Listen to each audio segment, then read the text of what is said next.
a chance of zero visibility. Boxed Boilers sponsors the weather on GB News. Hello and welcome to your GB News weather update from the Met Office. Well, it's a mixed picture out there. Unsettled in the north with rain and showers, still feeling chilly, but it is brighter in the south. So we have an area of low pressure situated to the northwest of the UK. Some strong winds as indicated by the tightening of the ice bars across Northern Ireland. We hold on to this outbreaks of rain and hail snow across Scotland, but across Northern Ireland and Northern England, the band of rain will gradually sink its way south and eastward, so coming into parts of Wales and the southwest of England as we go overnight, accompanied with some strong winds. But there's going to be a lot of cloud cover around tonight, so actually temperatures aren't going to be falling as low. There might be a touch of frost in places where you get the lengthiest clear skies, but otherwise most places staying frost-free to start Monday morning.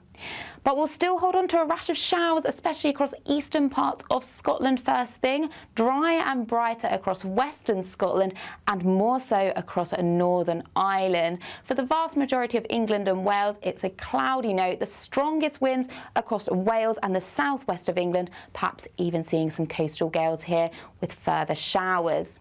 Now, as we head through Monday, then the focus for the showers really will be confined to eastern areas, still falling as snow over the mountains in eastern parts of Scotland, but turning drier and brighter across Northern Ireland and Wales and the southwest of England as we head into the afternoon. Feeling more pleasant in the sunshine, but still with that northerly wind, feeling chilly. Temperatures still only around 6 to 8 degrees. So as we go through Monday evening, again, the focus for showers still across eastern areas, but turning drier still across the west as we have a ridge of higher pressure moving through during Tuesday to help settle things down, but then becoming milder and more unsettled through the week. Warm and cosy, with a chance of zero visibility. Boxed Boilers sponsors the weather on GB News. It's the final week to see how you can enjoy Christmas on us. First, we'll give you an incredible £30,000 in tax-free cash. Then we'll give you a further £10,000 cash to spend on all your Christmas presents, even the tree. Christmas lunch, that's on us too, with £1,000 in shopping vouchers to spend at your favourite supermarket. Finally, a GB News Christmas goodie bag. For another chance to win, text WIN to 63225. One entry costs £2.50 plus one standard network rate message. Or text BONUS to 63225. 5 entries cost £5 plus one standard network rate message. Go to gbnews.com/win. Entries start at £2.50. Call 0903 686 3232. Calls cost £2.50 plus your network access charge. Or post your name and number to GB17 PO Box 8690 Derby DE1 9TT. UK only. Entrance must be 18 or over. Lines close at 4 p.m. on the 28th of November. Please check the closing time if listening or watching on demand. Good luck.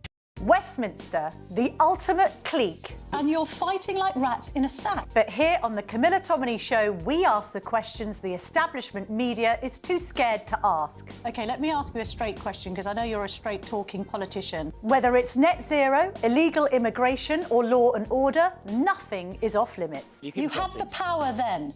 Yeah, as I and say, now you've lost it. That's the Camilla Tominey Show, a politics show that's fearless. But no, let me finish my question if you don't mind, because it is my show. Sundays at 9:30, only on GB News, the People's Channel, Britain's news channel.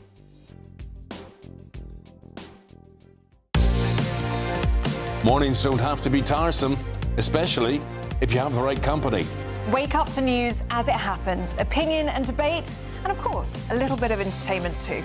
Because when the kettle's on, we're on. That's Breakfast on GB News, a show worth waking up for. Every morning from 6 a.m. Only on the People's Channel, Britain's news channel. We'll spread the news, you spread the word. You want to know what's really going on in the corridors of power? Labour don't know what to do with you half the time, and that makes you quite lethal in the chamber. Get behind the headlines with Chopper's Political Podcast. Join me, Christopher Hope, as I sit down with the great and the good of British politics. We'll see where this ruling takes us. These are the stories shaping our nation. Chopper's Political Podcast, available now on all platforms. Listen in and stay ahead. At GB News, we love to hear from you, our loyal community. So drop us a line at gbnews.com/yoursay. There you can talk to each other and also to the presenters live on air. gbnews.com/yoursay, because GB News is your channel, Britain's news channel. All too often, people will be sitting at home watching a press conference live, and they'll hear loads of questions being asked, and they'll be thinking, that's not my question. That's not my concern. We don't care whose feathers we ruffle. We ask the questions that you want answering. You're all standing on the street protesting and want to have an open discussion. My name is Patrick Christie's. I do a show for GB News in the UK. Is it possible to talk to you quickly? Journalism in this country has been a cosy world full of groupthink until now. Well, this is the best view ever of Whitehall, looking out across all the tractor drivers of England who've come together to make their point. Hello, so as you can see, I'm here in Westminster as the protest begins. Yes, I'm very much in the thick of it. Look, we're challenging narratives here at GB News, and that's what sets us apart.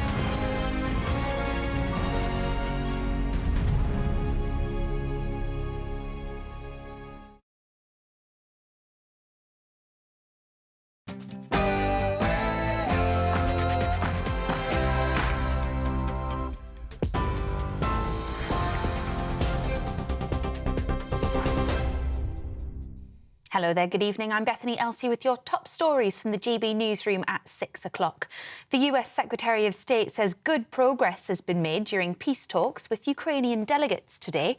Marco Rubio has said the meeting in Geneva has been the best they've had since coming into office in January. That's despite earlier comments from the US president, who accused Ukraine's leadership of expressing zero gratitude for his efforts in trying to end the war with Russia. The 28-point peace proposal would see Ukraine hand territory to Moscow and place limits on its armed forces. The European Commission President Ursula von der Leyen says Ukraine's borders must not be changed by force. A senior Conservative minister says the Chancellor's position has become untenable amid chaotic announcements ahead of the budget next week. Last week, Rachel Reeves scrapped plans to raise income tax, but she's widely expected to raise other taxes in an effort to bridge a multi-billion-pound gap in her spending plans. Writing in the Daily Mirror, she's pledged to grip the cost of living crisis, but Mel Stride told GB News the British public is running out of patience. I think if we've reached the point where this government in opposition made a lot of very clear commitments, including in their manifesto, then promptly junked a lot of them and did different things in office, and has now arrived at a point where once again we are led to believe they will be putting up taxes on hard-working people, which is something that they've said they wouldn't do, then yeah, I think it's time for her to step aside, I'm afraid. Rail fares in England will be frozen next year for the first time in 3 decades as part of government plans to move rail services back into public ownership. Ministers say the move will save millions of travellers hundreds of pounds off season tickets, peak and off-peak returns between major cities. A woman who died in Wiltshire has been described by colleagues as an incredible and kind person. 55-year-old Sarah Forrester, who worked for a mental health charity called the Kelly Foundation, was found dead at her home in Swindon on Friday evening. A 13-year-old girl was arrested on suspicion of murder yesterday, but has since been released on bail. You're up to date. I'll have more for you at 7 o'clock. You can now watch GB News live across the United States of America and the world on Truth Plus. Scan the QR code to find out more, or visit gbnews.com/truth.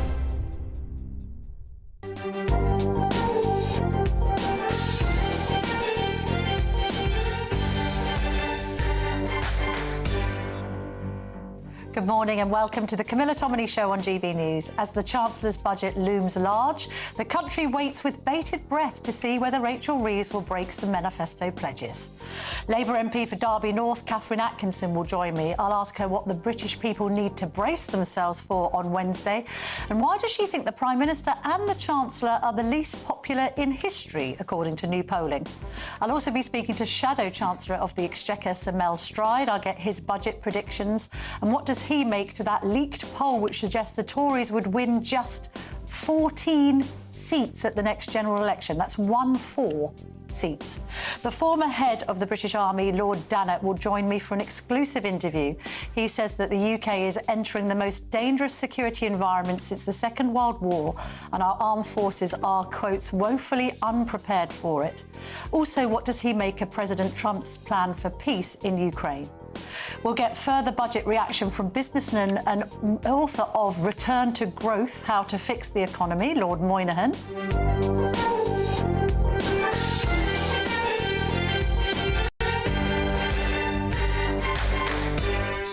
Joining me now is Catherine Atkinson, the Labour MP for Derby North. Lovely to see you this morning. Thank you so much for your time. So the message from the Chancellor about the budget on Wednesday seems to be as follows. Yes, brace yourself for tax rises, but don't worry, your already extortionate train fare is going to be frozen. Well, I think that my constituents in Derby and those across the country who travel by our railway system, particularly commuters, will have woken up to the really welcome news that for the first time in 30 years, we're going to see rail fares frozen. And that makes a massive difference for people and is a stark contrast to what we saw under the Conservatives, where in 14 years we saw increases of 60%. And I think it's good news for drivers too, because the more people that use our railway, that means less congestion on our roads. Well, maybe so, but I don't think people are going to be celebrating it if simultaneously they are fiscally dragged into a higher tax threshold, which means that they're having to sacrifice thousands of pounds of their salary. That's going to be a manifesto breach if she introduces it, isn't it? Because if you freeze the thresholds, it's a tax on working people. I think the cost of living and tackling the cost of living is a primary concern for this government, and I think travel is a big part of that because it's 12% of households' income, and that is only one part of a whole range of things that we're doing on rail, which is delivering our manifesto commitments because we're bringing rail back into public ownership under Great British Railways, which will have its headquarters where I am now in Derby. OK, but if working people end up paying more tax in whatever way it may be delivered, either obviously or by stealth, in freezing thresholds, that means that working people will be taxed more, and therefore it's a manifesto breach, isn't it, Catherine Atkinson? Well, we've only got a couple of days left before we find out what is in the manifesto. We've already found it all out. Well, I think there was lots of speculation last year as well. And what then was delivered is £24 billion for our NHS. And we've seen wages increasing and inflation coming down and 4 interest rate cuts, which has managed to reduce people's mortgages. So I think we will wait and see what happens on Wednesday. But the cost of living is absolutely crucial. Public sector wages have gone up, junior doctors' wages have gone up, and yet still they're threatening strike action. Rail wages have gone up, and yet still they're threatening strike action. So many people listening and watching this will go, what's it all been for? Well, we also saw the minimum wage go up, which for many that was £1,400 a year.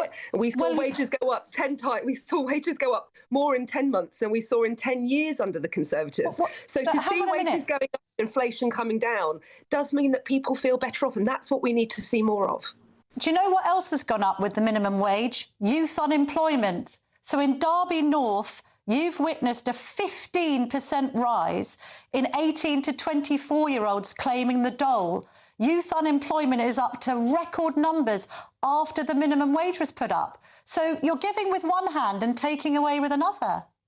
Well, we're taking really long-term decisions to ensure that we are delivering what we have committed to, which is to give every young person a guarantee of either training or education or work. And that's hugely important. For far too long, we had young people written off, and this government will not accept that, which is something I'm really proud of. In Derby, we make things, and we have incredible skills. And whether it's trains, planes, or submarines, we have got good, well-paid jobs, and that's what we need to see more of. Okay, which is hang on, why Catherine Atkinson, I'm sorry, I've got to stop you there. I appreciate what you're trying to do. You're a Labour backbencher, but you cannot possibly say that you're investing more in young people when youth unemployment in your own constituency is up 15% in the last year. Overall, the figures suggest that youth unemployment has increased from a 14.8% a year ago to 15.3%. OK, so Labour has made youth employment go down. Unemployment is up. How on earth can you say that that is investing in young people? There's more people on the dole now than there was when the Tories were in power. I absolutely want to see investment in young people. And I want them to have good jobs. I want them to have well-paid jobs that they can actually build lives and families around. They don't have any jobs at the moment. Well, sadly. what we have seen, and we've got more jobs coming, which I'm really pleased about. And in Derby, we've seen not only the £9 billion that Rolls-Royce, our biggest employer, has secured to deliver the nuclear reactors for our at-sea deterrent. We have also seen massive investment in small modular reactors. And we've seen massive investment. We've just had this week our Prime Minister announcing the deal that we've got for our civil aviation as well. So it's important that jobs are good jobs. And it is, I completely agree that it's important that we invest in our young people and in skills.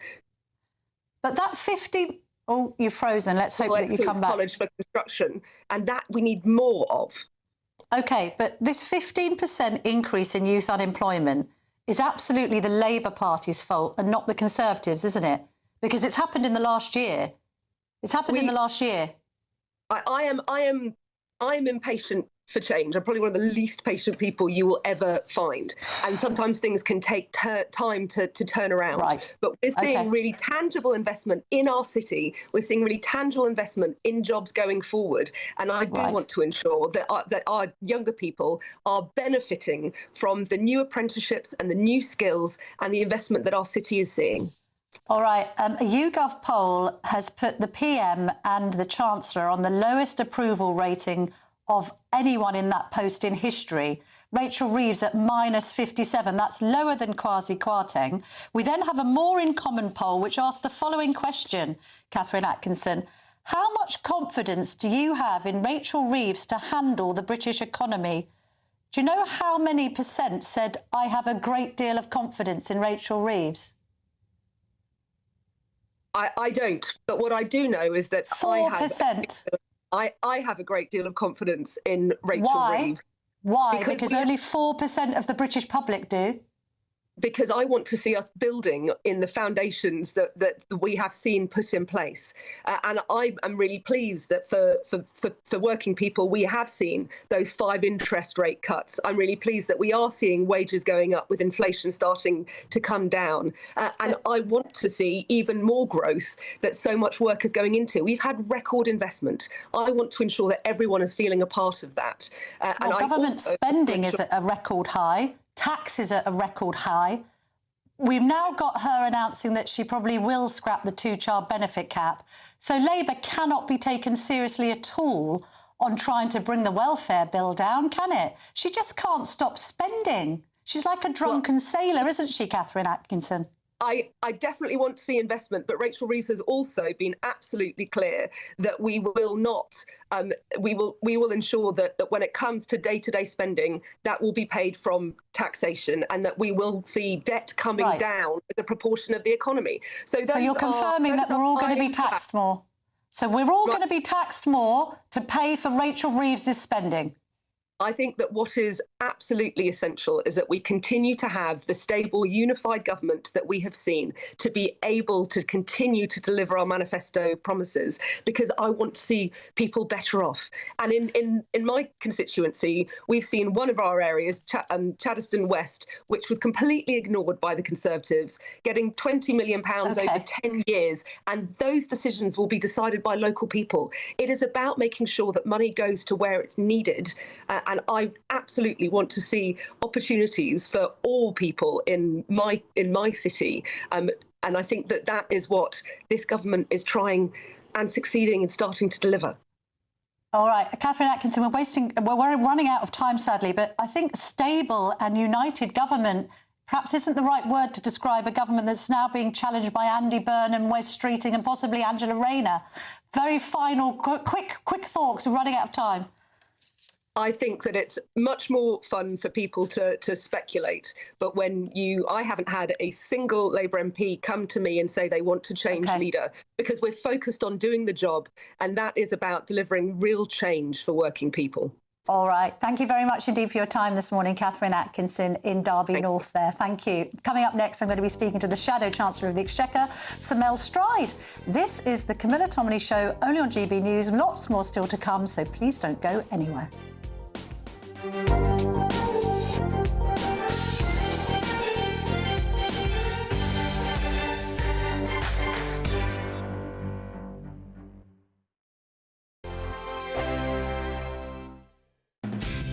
Decisions made in Washington aren't just shaping America, they're shaping Britain too. From migration to global security, from crime to health. Whatever happens in the White House today will be felt in your town or city tomorrow. That's why The Late Show is live from Washington, D.C. Cutting through the politics to show you what it all means for Britain. The Late Show live every night at midnight. Only on GB News, Britain's news channel. GB News Breakfast, every day from 6 a.m. First of all, are you coffee or tea? Both. Both. Okay. Both, yeah. If you're having tea, is it herbal tea or is it normal tea? I say normal tea. Real tea. Real tea. And is it milk or no milk? Obviously milk. Obviously milk. Final question before I read the piece. Milk in first or last? Second. Yeah, second. Afterwards, if you've got a bag, but obviously if you're brewing it yourself, then you want to actually just check that it's brewed See, I'm from properly. Wrexham. We just put the milk in, tea bag in the mug. What? Pour it in, and that's it. What's wrong with that? And at this point, we stop talking. It doesn't brew properly. Well, look, why doesn't it brew properly? It stops the brewing. You know exactly the right colour to bring it out, and you put it's a builder's What tea. my dad says. Well, anyway, the average tea drinker has 62,000 cuppers in a lifetime, costing £6,222. I'd argue that isn't correct because it's £4 for just a cappuccino, isn't it? Certainly in London now, at least £4. Most of the money is spent on milk, averaging 6 pence a cup. Again, tea bags cost around 4 pence each, and electricity to boil the kettle comes to 2 pence per day. And one of the top tips is only put the amount of hot water that you need to boil in, because that saves you money on your electricity. But 62,000 cups in a lifetime, they've not met my mother. Well, she's 162. Honestly, it's every opportunity. Is it? I think that's nice. Exactly. If I'm left to my own devices, I'd have a good 3 cups a day. Yeah. Of tea per hour? In the morning, I'd have maybe 5 cups of coffee. Do you get jittery? Yes. Do you? See, I know. No, I'm What at the about point. you? No, never. I'm trying to do my 1 meal a day OMAD. Yeah. So I have coffees all the time, you know, and I don't get jittery.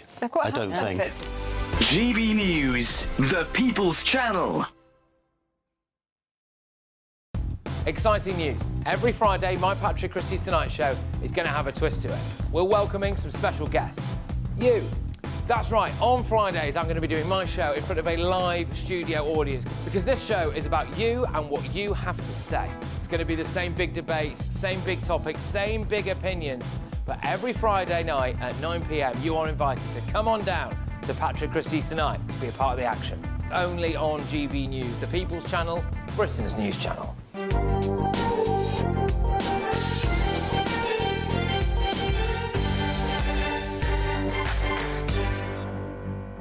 Joining me now is the Shadow Chancellor of the Exchequer, Sir Mel Stride. Sir Mel, I cannot believe what I am reading in the Sunday Express, which has interviewed you. Now, this is a question that you've resisted answering me for many, many shows. And listen to yourself now in this newspaper. Rachel Reeves should resign if Wednesday's budget results in more people paying more tax, according to the man who wants to hold her job. You've said, and I quote, "I think if she puts taxes up in this budget, having said that she wouldn't, and given the mess she has created, she should step down." Finally, you've had an epiphany, Mel Stride. Well, I know you've been urging me, Camilla, and good morning, to be saying this for a very long time, and because I don't think you should run around constantly asking for everybody to resign over everything, but I think if we've reached the point where this government in opposition made a lot of very clear commitments, including in their manifesto, then promptly junked a lot of them and did different things in office, and has now arrived at a point where once again we are led to believe they will be putting up taxes on hard-working people, which is something that they said they wouldn't do, then yeah, I think it's time for her to step aside, I'm afraid. All right, so when should she step aside? Thursday, Wednesday afternoon? Well, I leave that to for others to think about, but I think a position does finally become untenable if you go into a general election saying that you're not going to put up taxes on hard-working people, that you then do that because that's what National Insurance on Employers actually did back in October of last year. Then you have an emergency budget in the spring, in March, and you say that's it, end of, we're not going to be coming back for more and so on, not putting up taxes on hard-working people. And then another 6 months later, that appears to be exactly what you're going to do. I'm afraid there is a limit, I think, to everybody's patience in those circumstances. All right, so who should replace her if she steps down? Well, I leave that to others. I mean, if the Prime Minister's still in his position when all this happens, if it happens, then it'll be for whoever is Prime Minister at that time to take that decision. Should it be a man? Because the Chancellor thinks that she's been treated in a sexist manner by being described as Rachel from accounts and suggestions that she's out of her depth. Would a bloke do a better job, Mel Stride? I am absolutely solid on the fact that it could be a man or a woman. It makes no difference. This isn't a question of gender. It's a question of economic competence. And I think all this mansplaining business is a bit of chaff. It's a bit of a distraction to try and get away from the basic facts, which we've got unemployment at a 5-year high.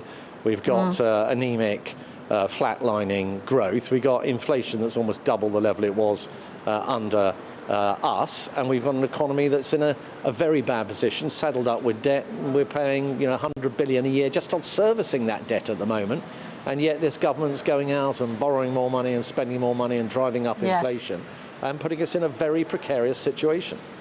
How much responsibility, let's be honest now, how much responsibility should the Conservatives take for what this budget is turning out to be, in the sense of all of the economic indicators that you've listed there, we could have equally applied to the last government, couldn't we? Well, let's do that. So on the day of the general election, we had gone through a really difficult period with COVID and inflation coming as a result of the Ukraine-Russia war. But nonetheless, we had near record level of employment, near record low level of unemployment. We had inflation down bang on target at 2%. We had the highest growing economy in the G7, and we'd had 13 consecutive months of real wage growth. So that is the economy that Rachel Reeves inherited, and it hasn't taken her long to have put us in a very, very different position, I'm afraid. But we also had, and you're failing to mention it, low growth, high tax and high spend. So the GB audience looks at you and looks at Labour and everybody giving their lines and just says, well, plus ça change. It's just a continuation of the status quo that was established for 14 years by the Conservatives. So I think, look, there's a very different set of circumstances. Rachel Reeves has been the author of her own misfortune. It was her who chose to load a load of taxes on businesses and killed growth. They talked down the economy. They borrowed and spent a lot of money, which has driven up inflation and interest rates. And it's therefore no surprise we've ended up in this parlous situation. The situation during the last few years of the last Conservative administration were that we had COVID, which shrank the UK economy by over 10% overnight. You'd have to go back to the Great Frost of 1714 to have had any sign of that kind of shock hitting our economy. And of course we had the Ukraine-Russia war that put up inflation at the back end of 2022 to over 11%, and we had to bring that down. So nobody at that time was suggesting we shouldn't have been spending the money we were on supporting millions of jobs and households up and down the country. We did that, and we did it, Camilla, on the back of our previous record of having got the deficit down since 2010 when we took over from Labour. So we did it because we had a stronger economy that was able to do that. So well, I think these you did it on the back of taxpayers, I think. Also, I mean, when you talk about the difficulty of COVID, and we appreciate that, we appreciate furlough, there are many that think that Rishi Sunak, as Chancellor, completely mismanaged it, and no mention at all of the billions of COVID loan fraud that we had to also shoulder the burden for economically. Look, inevitably, whenever something as cataclysmic as COVID, which, as I say, shrank the economy overnight by 10%, and people were then, at that point, speculating we'd have mass unemployment at a level that we'd never seen in our country in perhaps a century, big dramatic things had to happen, interventions, and it had to be done at speed. And inevitably, when you do things at speed on a large scale, mistakes are made, there are hard edges and so on. But I think most people would accept that we got through that period because of government intervention, because of furlough, which was largely a success. Yeah. And we had unemployment obviously lower on the day of the general election than it is under this government. Under this government, Camilla, unemployment is at a 5-year high. I've just pointed that out to Catherine Atkinson. On COVID, do you agree with Baroness Hallett's conclusion that it was Boris Johnson's fault that we didn't close down earlier and that the former Prime Minister is responsible for the death of 23,000 people? Well, I think this is something that will be debated for a very long time, but inevitably, when something of that magnitude happens, not every decision would have been absolutely right, and it's impossible, of course, to know what the counterfactuals would have been with any certainty. And my heart goes out to all of those who perished as a consequence of this terrible virus that visited our country. I think we shouldn't also overlook that the report, if I may, Camilla, says that the vaccine rollout, of course, we were world leading in what we did with that, and that was on but the headline would have saved countless lives. The headline was Boris Johnson's basically killed 23,000 people unnecessarily because he didn't lock down soon enough. Is that right or fair? Well, I think I've answered that question, which is well, you haven't. No. Is it right and is it fair? Like COVID, when something very significant like COVID visits our shores and you have to move at pace with something that is a once-in-a-century event, and there's no, it's not replaying something that's happened before, and therefore we've learned from that, inevitably mistakes would have been made. It's not possible to know exactly what the counterfactuals would have been, but it is certainly the case that where people died under those circumstances, then of course that's a matter of huge regret that would have happened. But I think that does have to be balanced by some of the things that absolutely were right, such as the vaccine rollout that would have saved many, many lives, and also having an economy that was strong enough actually to withstand the economic impact of that, and that is down to the work that we did on the economy when we came into power in 2010. Why are the Tories only advocating £23 billion worth of welfare savings when Jeremy Hunt, writing in the Sunday Telegraph today, points out that actually if you returned working age welfare to pre-pandemic levels, you could actually save £47 billion, not 23. So you're actually being a bit too conservative, pardon the pun, with your own welfare savings. Well, you get skewered either way, don't you, Camilla? You have people who say, well, that's far too much, it's unrealistic, and other people say, well, you could go much, much further. What matters here is that we have a proper, considered look at these issues, which is why we've taken time to come forward with that first instalment of welfare reform. And the second point I would make is what we've said to date, the 23 billion is a first instalment. We are still looking closely at welfare and a number of other areas, and wait till you see the manifesto in about 3 to 3.5 years' time, and then we will have our full proposals in there, and we will make sure we get the balance right between supporting the most vulnerable, which is very important in a civilised society, but at the same time understanding that it is hard-working taxpayers that foot the bill for those benefits, and that we need to get people off benefits and into work. All right, Mel Stride, you need that manifesto to be good, don't you? Because internal polling reveals that you might be left with just 14 seats. Well, it's not internal polling. There was no polling commissioned by the Conservative Party, and I believe it relates to a period last summer. But nonetheless, the substantive point of us having a major challenge is there, and we recognise that. What we are doing is ruthlessly holding this government to account, myself on the economy, on your show now, but also grooming gangs and inquiries, and Lord Mandelson and Angela Rayner, and making sure that we hold the government's feet to the fire. But we also do that deep thinking around the big challenges that we face as a society. At the heart of our economic offer, making sure we get on top of the size of government, get spending down so we can get taxes down and get the deficit down at the same time. So Mel Stride, we live in hope. Thank you so much for joining me this morning. Thank you. Thank you. Well, he's changed his tune, resisting my call for the Chancellor to resign. Don't really get the point of opposition MPs saying that the Chancellor is economically incompetent, and then when asked, should she resign, saying, oh, no, I don't think so. So we've had a little bit of a shift. Maybe it's because Chris Philp, the Shadow Home Secretary, suggested she should resign last week. So let's see whether she remains in post after Wednesday or not, and who will then call for her to resign or not. As ever, let us know what you think. Do send in your comments and reaction to gbnews.com/your slay. Your slay? No, your say. Although slay, I believe, is an internet term that we could apply to this show, actually.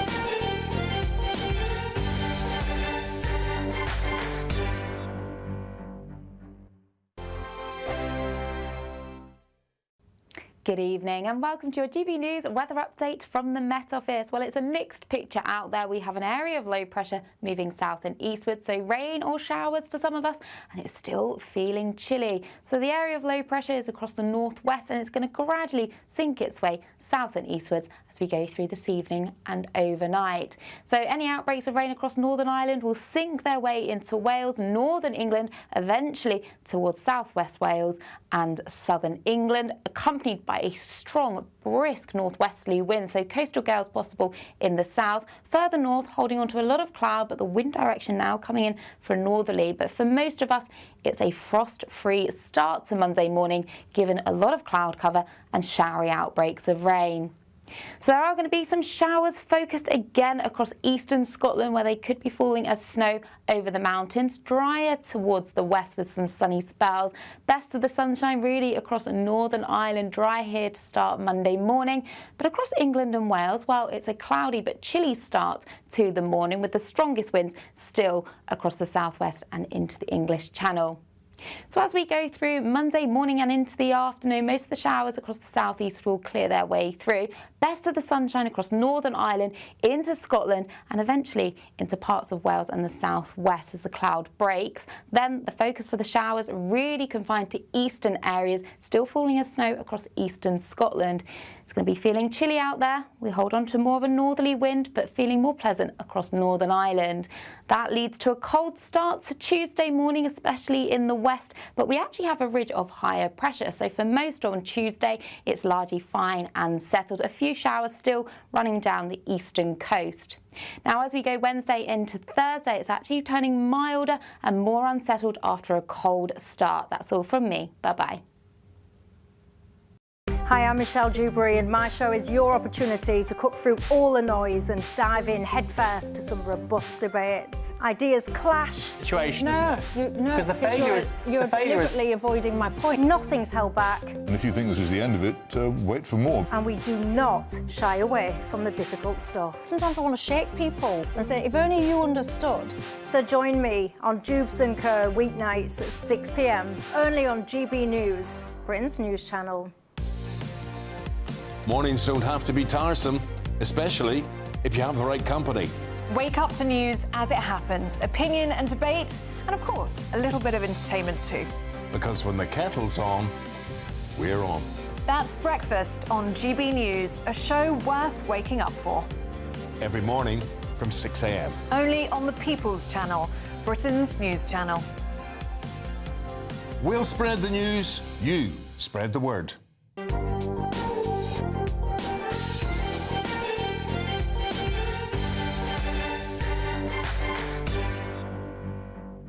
Welcome back to the Camilla Tominey Show on GB News. The former head of the British Army, Lord Dannatt, joins me now. Lovely to see you this morning, Lord Dannatt. Now, you're giving this Bevan lecture next week on the eve of the budget, and you're going to be making some stark warnings about the UK's preparedness for war. What are you planning to say? Well, Camilla, I think we stand at a very dangerous time, and I don't want to spoil everyone's Sunday morning. I think it's dangerous for the reasons you're just alluding to, that I don't think that we are sufficiently prepared to, not just for war, but to deter war. I think we're also at a dangerous point, because I think if anything like the peace plan that Donald Trump is proposing to Ukrainians is accepted, then it places us in Europe in a very dangerous position. So we have got to really face the reality of the situation at the present moment. And domestically, we need strong leadership. We need strong leadership to get over to the British Parliament and to the British people that we need to increase responsibility towards our own defence. We've got to find the money, despite whatever else Rachel Reeves would like to do in the budget, to increase our defence expenditure to that 3.5% figure that they've talked about, not by 2035, but ideally by the end of this decade, and even sooner if that was possible, to make sure that we can have a sufficient combat power, not to be able to fight and win a war, but to deter a war.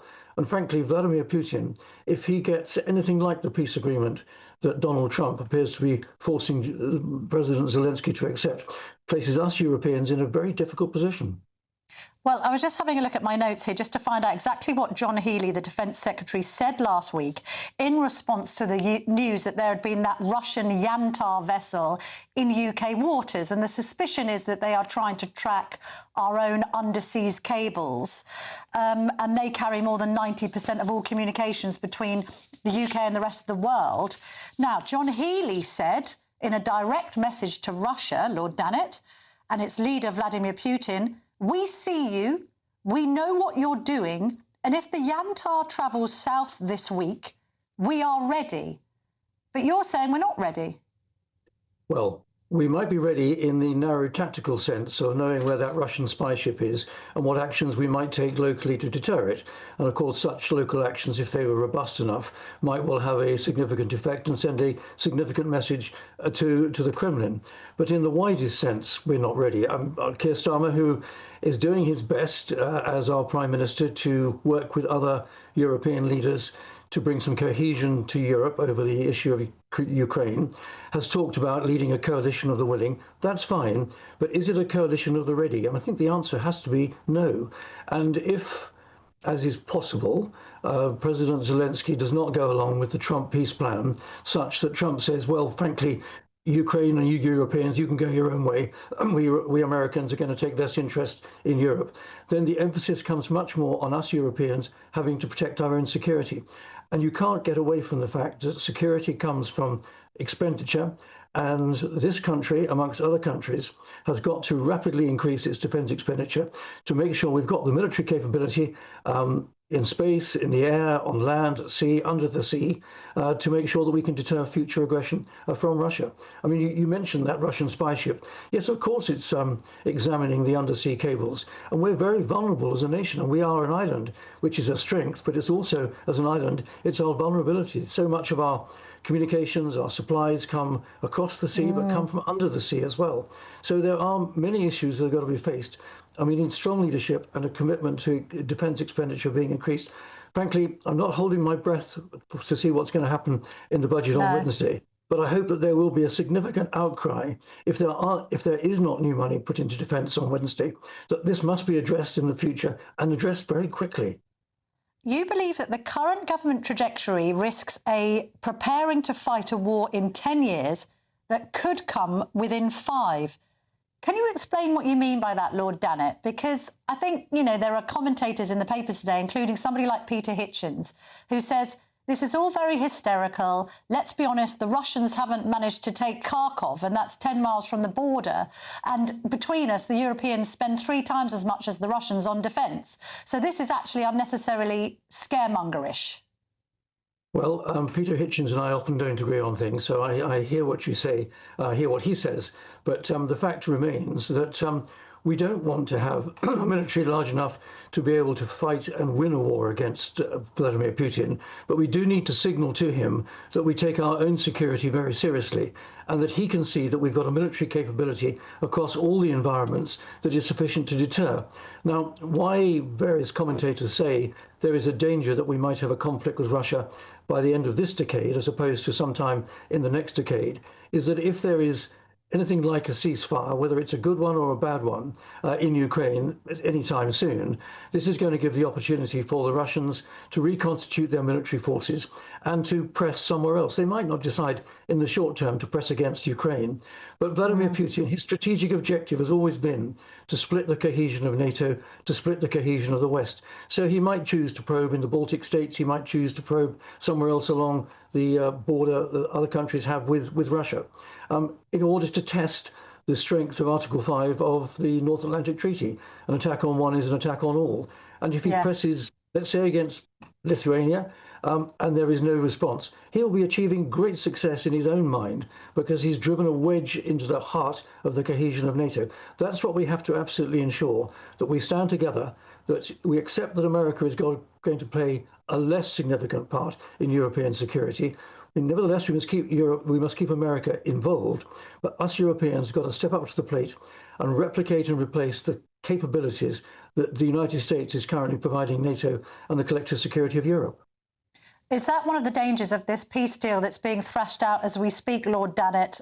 Michael Portillo was on earlier doing the newspapers saying that he feared it conceded too much, both on territory but also on the issue of leaving Ukraine comparatively defenceless. If you are in Lithuania or Estonia or any of these surrounding countries, you may justifiably be worried.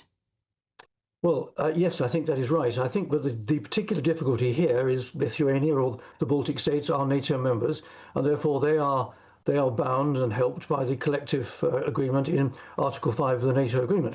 The problem that comes for Ukraine is that if we were to go along, or Zelensky was forced to go along with reducing his armed forces, giving up the 4 Donbass provinces, agreeing that Ukraine would be neutral, would give up its ambition to join NATO, Ukraine is then in a very vulnerable position. Now, he will want security guarantees from European countries, and here is the real danger. If we give European countries give security guarantees to Ukraine in the same way we did to Poland in the 1930s, and if Russia then attacks Ukraine again, we would be bound to join in that conflict. And that is where the real danger lies, that we could be sucked in to a wider European conflict. So getting the right deal for Ukraine is absolutely essential, and increasing our defence expenditure so that we can show to Putin that we take our own security seriously and we are powerful enough to deter any adventurism from him. And it's not just our hard power, Camilla. It's a tragedy that we've cut our soft power capability by cutting our development aid. It's really important that we try and go upstream of issues with development spending to head off other issues across the world. It's a multifaceted problem, but our leadership has got to really grip it and understand it. Well, has Nigel Farage made a mistake there in announcing on Tuesday that they want to cut the aid budget by nearly $9 billion? Well, if he cuts it by nearly $9 billion, he's virtually cut it completely out. Rather like Peter Hitchens, I don't necessarily agree with all that Nigel Farage says. He's got some good points and some less good points. But I firmly believe that it's a strategic error of considerable proportion to have cut our overseas aid budget from 0.7% of GDP to just 3%, to 0.3%, which it is now, because the money that the UK was spending around the world was helping prevent other problems which result in migration. That migration becomes people crossing the channel into small boats into this country. There are direct causal links between something like cutting the development aid and actually people coming across the channel, creating the problem that everyone is wrestling with on migration. Reform want to cut it to 0.1%, so you think that's a grave error? Camilla, I do. And I think if Nigel Farage really thought about it, I think he would think it was a grave error too. He must look for other ways to try and find more money for the other things that we need in this country, particularly hard power and defence. All right, Lord Dannatt, we need to leave it there, but thank you very much and good luck with your Bevin lecture in the week. Thanks, Camilla. Thank you. A Ministry of Defence spokesman said this week the Defence Secretary outlined his plans to bolster the UK's warfighting readiness, keeping Britain secure at home and strong abroad. Choices taken by the Chancellor at the upcoming budget will ensure no return to the hollowed-out and underfunded armed forces of the past, as we continue the biggest sustained increase in defence spending since the Cold War, allowing us to invest in the modern capabilities to keep the country safe. Well, coming up next, businessman and peer Lord Moynihan will join me in the studio to give his predictions on the next budget. Brace yourselves. Should you be perhaps hiding some money under the sofa, just in case? This is the Camilla Tominey Show, only on GB News.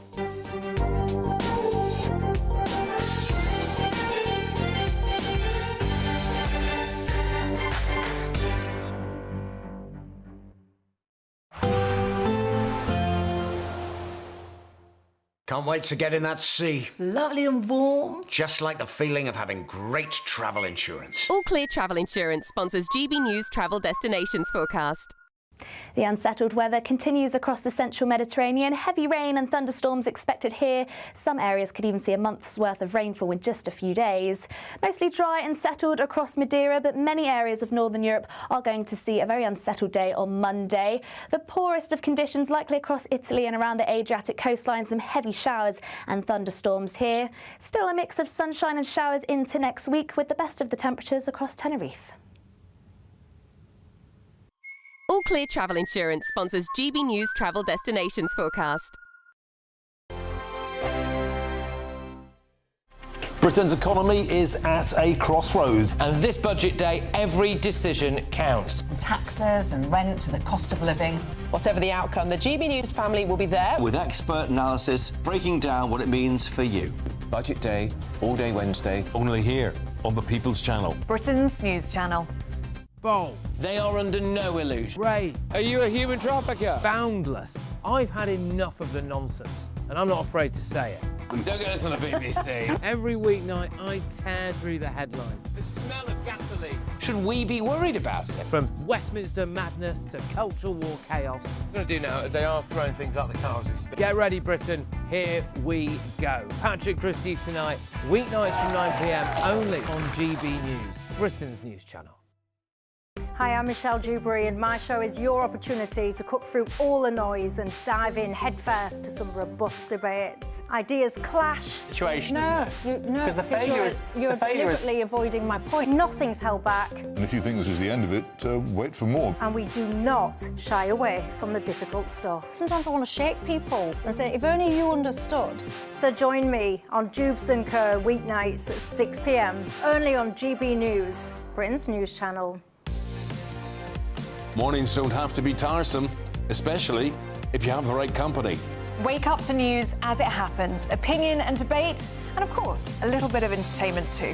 Because when the kettle's on, we're on. That's Breakfast on GB News, a show worth waking up for. Every morning from 6 a.m. Only on the People's Channel, Britain's news channel. We'll spread the news, you spread the word. From the school run to the home run, watch a new show for all of Britain. So he can say whatever he wants. A straight-talking show where all voices are heard. And, you know, when are we going to stop talking about smashing the gangs and actually do it? With the stories that matter from every part of our country. There's a bit of a crash landing there for your Chancellor. Bold, fearless and standing up for you. That's me, Martin Daubney, 3 p.m. till 6 p.m, weekdays, here only on GB News. The People's Channel, Britain's news channel. In the GB Newsroom, we bring you the news as it happens. With our team of dedicated journalists across the UK, we're ready to keep you up to date with what's happening every half an hour, every single day. Bulletins here on GB News. The People's Channel, Britain's news channel. At GB News, we love to hear from you, our loyal community. So drop us a line at gbnews.com/yoursay. There, you can talk to each other and also to the presenters live on air. gbnews.com/yoursay, because GB News is your channel, Britain's news channel.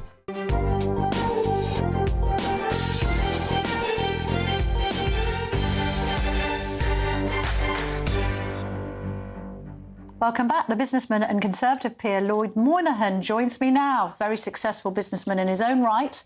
Worth quite a lot of dosh, actually, John, if you don't mind me saying. Why are you still here? You could have left. You could have gone to Dubai. Florence is nice at this time of year, I understand, John. Indeed. You stuck with it. Well, I think that's the decision every person with wealth that they've made in good ways and wants to protect that wealth, that's the decision everybody's trying to make. I took the decision, you know, I'm in the House of Lords. I need to do whatever small amount I can do to help this country. And so leaving, you know, wasn't an option at this point. And, you know, so I just want to stay and suck it up. Yeah. Because I will be hit. What's the worst fear that you have about Wednesday then? Because she's flirting with all sorts of things. I mean, we've had mass pitch rolling of this budget. Have you ever known anything like it? Well, I think we're all fairly clear about what's going to happen. There's going to be a large hit on middle earners, which apparently includes, you know, senior nurses and doctors and all of that. They're saying these are not working persons or something weird like that. I think you're a working person if you earn up to 46 grand. Exactly. Which, as I've pointed out, means that the Chancellor and the Prime Minister, all MPs and ministers, aren't working people. Exactly. So middle England's going to be clobbered. Yes. What do we think about this mansion tax? I mean, that's the nickname for it. What she's talking about is a readjustment of council tax bands.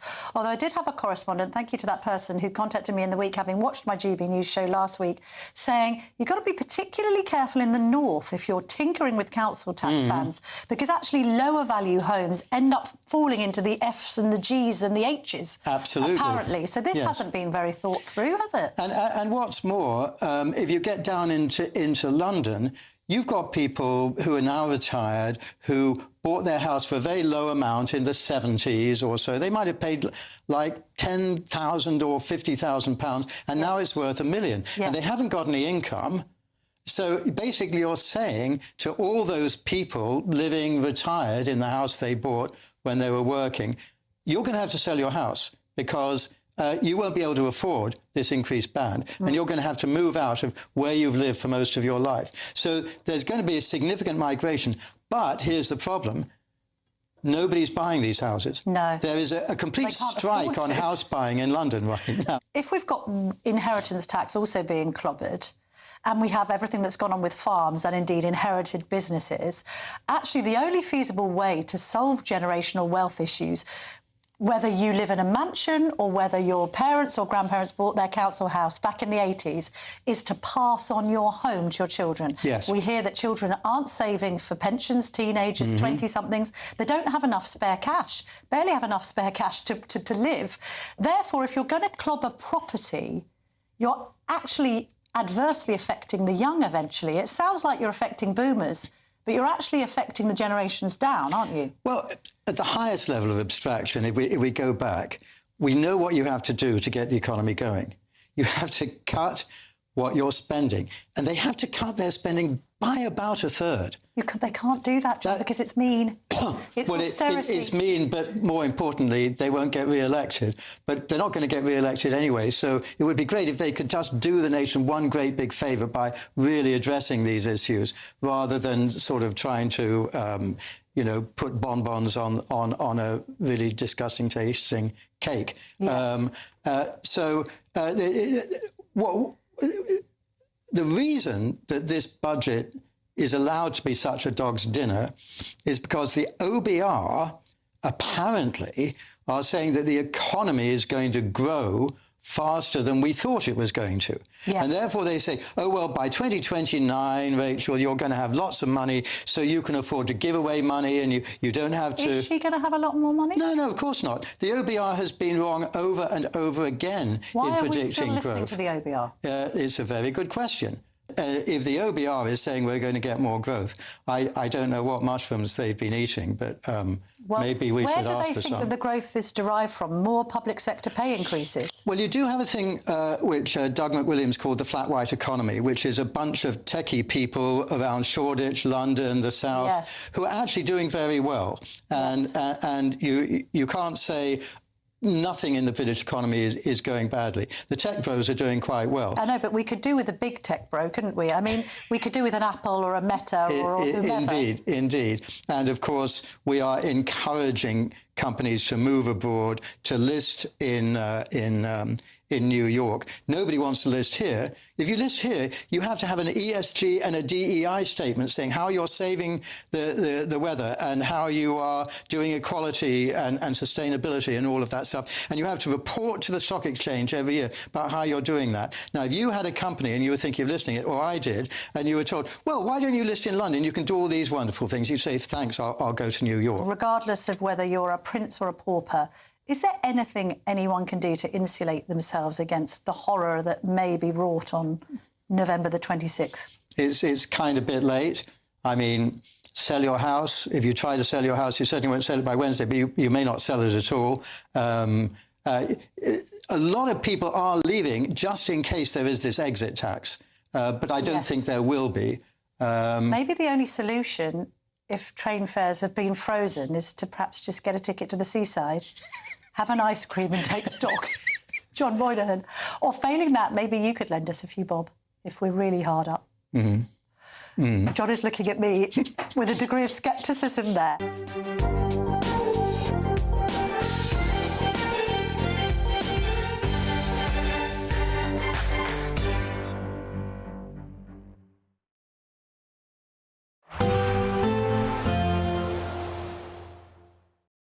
Today, clouds overhead, total zen within.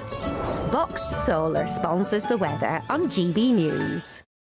Good evening and welcome to your GB News weather update from the Met Office. Well, it's a mixed picture out there. We have an area of low pressure moving south and eastward, so rain or showers for some of us, and it's still feeling chilly. So the area of low pressure is across the northwest and it's going to gradually sink its way south and eastwards as we go through this evening and overnight. So any outbreaks of rain across Northern Ireland will sink their way into Wales, northern England, eventually towards southwest Wales and southern England, accompanied by a strong, brisk northwesterly wind, so coastal gales possible in the south. Further north, holding on to a lot of cloud, but the wind direction now coming in for northerly. But for most of us, it's a frost-free start to Monday morning, given a lot of cloud cover and showery outbreaks of rain.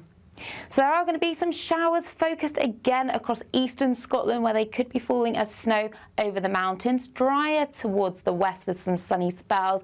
Best of the sunshine really across Northern Ireland. Dry here to start Monday morning. But across England and Wales, well, it's a cloudy but chilly start to the morning, with the strongest winds still across the southwest and into the English Channel. So as we go through Monday morning and into the afternoon, most of the showers across the southeast will clear their way through. Best of the sunshine across Northern Ireland, into Scotland and eventually into parts of Wales and the southwest as the cloud breaks. Then the focus for the showers really confined to eastern areas, still falling as snow across eastern Scotland. It's going to be feeling chilly out there. We hold on to more of a northerly wind, but feeling more pleasant across Northern Ireland. That leads to a cold start to Tuesday morning, especially in the west, but we actually have a ridge of higher pressure. So for most on Tuesday, it's largely fine and settled. A few showers still running down the eastern coast. Now, as we go Wednesday into Thursday, it's actually turning milder and more unsettled after a cold start. That's all from me. Bye-bye. Today, clouds overhead, total zen within. Boxed Solar sponsors the weather on GB News. It's the final week to see how you can enjoy Christmas on us. First, we'll give you an incredible £30,000 in tax-free cash. Then we'll give you a further £10,000 cash to spend on all your Christmas presents, even the tree. Christmas lunch, that's on us too, with £1,000 in shopping vouchers to spend at your favourite supermarket. Finally, a GB News Christmas goodie bag. For another chance to win, text WIN to 63225. One entry costs £2.50 plus one standard network rate message. Or or text BONUS to 63225. 5 entries cost £5 plus 1 standard network rate message. Go to gbnews.com/win. Entries start at £2.50. Call 0903 686 3232. Calls cost £2.50 plus your network access charge. Or post your name and number to GB17 PO Box 8690 Derby DE1 9TT. UK only. Entrance must be 18 or over. Lines close at 4 p.m. on the 28th of November. Please check the closing time if listening or watching on demand. Good luck. Hi, I'm Michelle Dewberry, and my show is your opportunity to cut through all the noise and dive in headfirst to some robust debates. Ideas clash. Situation, No, isn't it? no, Because the failure is you're deliberately avoiding my point. Nothing's held back, And if you think this is the end of it, wait for more. and we do not shy away from the difficult stuff. Sometimes I want to shake people and say, if only you understood. So join me on Dubes & Co. weeknights at 6 p.m. only on GB News, Britain's news channel. Mornings don't have to be tiresome, especially if you have the right company. Wake up to news as it happens, opinion and debate, and of course, a little bit of entertainment too. Because when the kettle's on, we're on. That's Breakfast on GB News, a show worth waking up for. Every morning from 6 a.m. Only on the People's Channel, Britain's news channel. We'll spread the news, you spread the word. From the school run to the home run, watch a new show for all of Britain. He can say whatever he wants. A straight-talking show where all voices are heard. And, you know, when are we going to stop talking about smashing the gangs and actually do it? With the stories that matter from every part of our country. There's a bit of a crash landing there for your Chancellor. Bold, fearless and standing up for you. That's me, Martin Daubney, 3 p.m. till 6 p.m, weekdays, here only on GB News. The People's Channel, Britain's news channel. Westminster's full of talk, but out here, it's the real world. Am I allowed to talk then? No, that's it. This is where it matters, real people and real lives. That's what politics is all about. In fact, has Trump made a good start? No. Straight answers, no spin, and just a couple of pints. How many fingers have I got up? About 10. So join me for Lee Anderson's Real World every Friday at 7 p.m, only on GB News. The People's Channel, Britain's news channel. All too often, people will be sitting at home watching a press conference live, and they'll hear loads of questions being asked, and they'll be thinking, that's not my question. That's not my concern. We don't care whose feathers we ruffle. We ask the questions that you want answering. You're all standing on the street protesting and want to have an open discussion. My name is Patrick Christys. I do a show for GB News in the UK. Is it possible to talk to you quickly? Journalism in this country has been a cosy world full of groupthink until now. Well, this is the best view ever of Whitehall, looking out across all the tractor drivers of England who've come together to make their point. Hello, so as you can see, I'm here in Westminster as the protest begins. Yes, I'm very much in the thick of it. Look, we're challenging narratives here at GB News, and that's what sets us apart.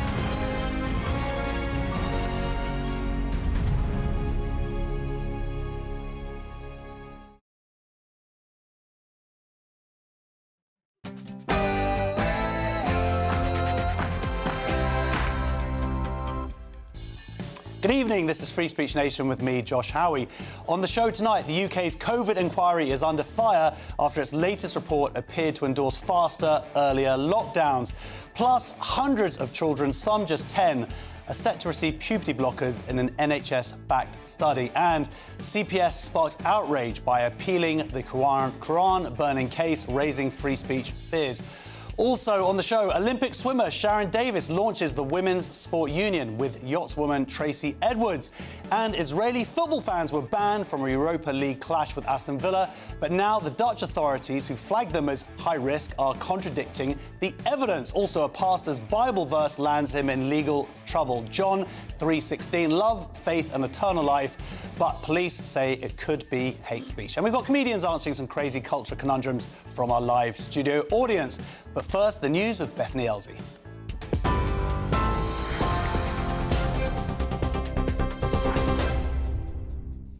Good evening. Your top stories from the GB Newsroom at 7 o'clock.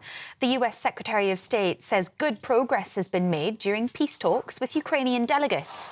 Marco Rubio described the meeting in Geneva as the best they've had since coming into office in January. Delegates from Ukraine, the US and European countries met to discuss a draft plan to end the war between Russia and Ukraine, after Kyiv and its allies expressed concerns over what they say saw as major concerns to Vladimir Putin. Ukraine's President Volodymyr Zelensky says he's grateful to the US and President Donald Trump for his efforts in trying to help. Zelensky also thanked Europe, the G7 and the G20 for their support. I think this is a very, very meaningful, I would say probably best meeting and day we've had so far in this entire process, going back to when we first came into office in January. But there's still some work left to do, and that's what our teams are going to be doing right now. And we'd like to come back to you maybe a little later tonight with a further update. A senior Conservative minister says the Chancellor's position has become untenable amid chaotic announcements ahead of the budget next week. Last week, Rachel Reeves scrapped plans to raise income tax rates, but she's widely expected to raise other taxes in an effort to bridge a multi-billion-pound gap in her spending plans. Writing in the Daily Mirror, she's pledged to grip the cost of living crisis. But Mel Stride told GB News the British public is running out of patience. I think if we've reached the point where this government in opposition made a lot of very clear commitments, including in their manifesto, then promptly junked a lot of them and did different things in office, and has now arrived at a point where once again we are led to believe they will be putting up taxes on hard-working people, which is something that they've said they wouldn't do, then yeah, I think it's time for her to step aside, I'm afraid. Rail fares in England will be frozen next year for the first time in 3 decades as part of government plans to move rail services back into public ownership. Ministers say the move will save millions of travellers hundreds of pounds when buying their season tickets and peak and off-peak returns. A woman who died in Wiltshire has been described by colleagues as an incredible and kind person. 55-year-old Sarah Forrester, who worked for a mental health charity, the Kelly Foundation, was found dead at her home in Swindon on Friday evening. A 13-year-old girl was arrested on suspicion of murder yesterday, but has since been released on bail. And a gold pocket watch recovered from a passenger who drowned during the sinking of the Titanic has been sold for £1.8 million. It's the highest amount ever paid for Titanic memorabilia at an auction. The 18-carat gold engraved watch belonged to the American businessman Isidore Straus, who died alongside his wife, Ida. You're up to date. I'll have more for you at 8 o'clock. Tune into GB News Radio wherever you are, online, on DAB digital radio, on TuneIn, on Radio Player and on your smart speaker. Just say, play GB News.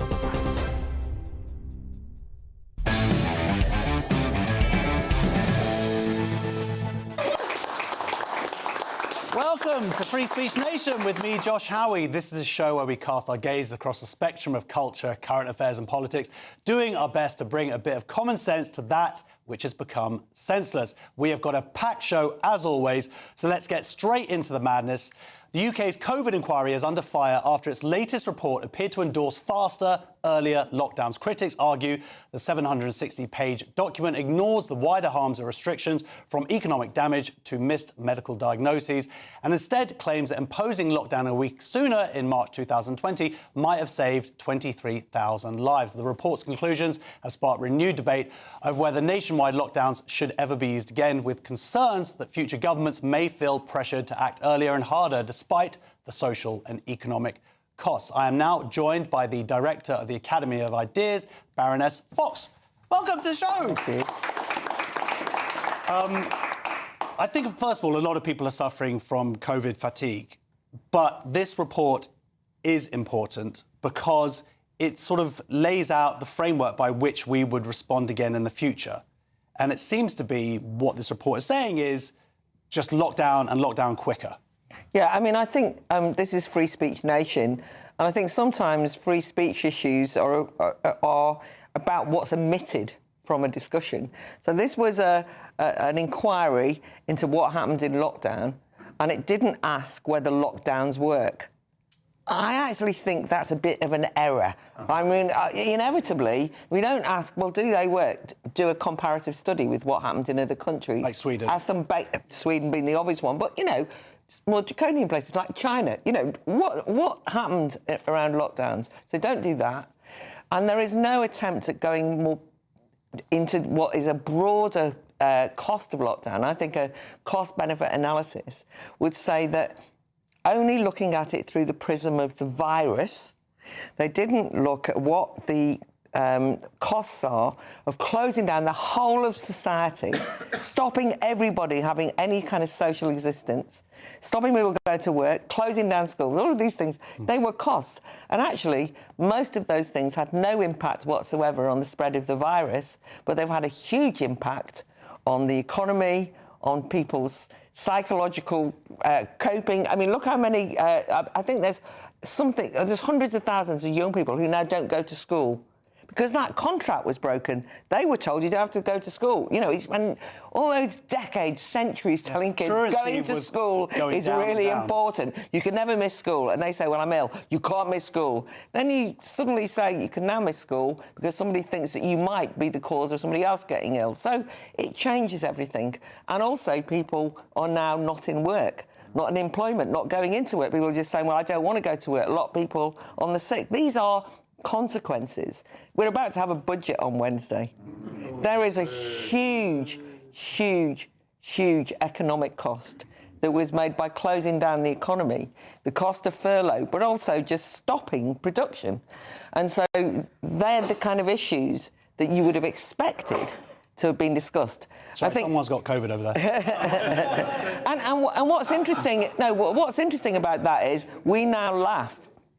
If that had happened in the middle of COVID, then first of all, we wouldn't have been allowed to have people in the studio. Secondly, if somebody coughed or sneezed, everybody would be like looking over their shoulder and think, get them out, like they've got the, you know.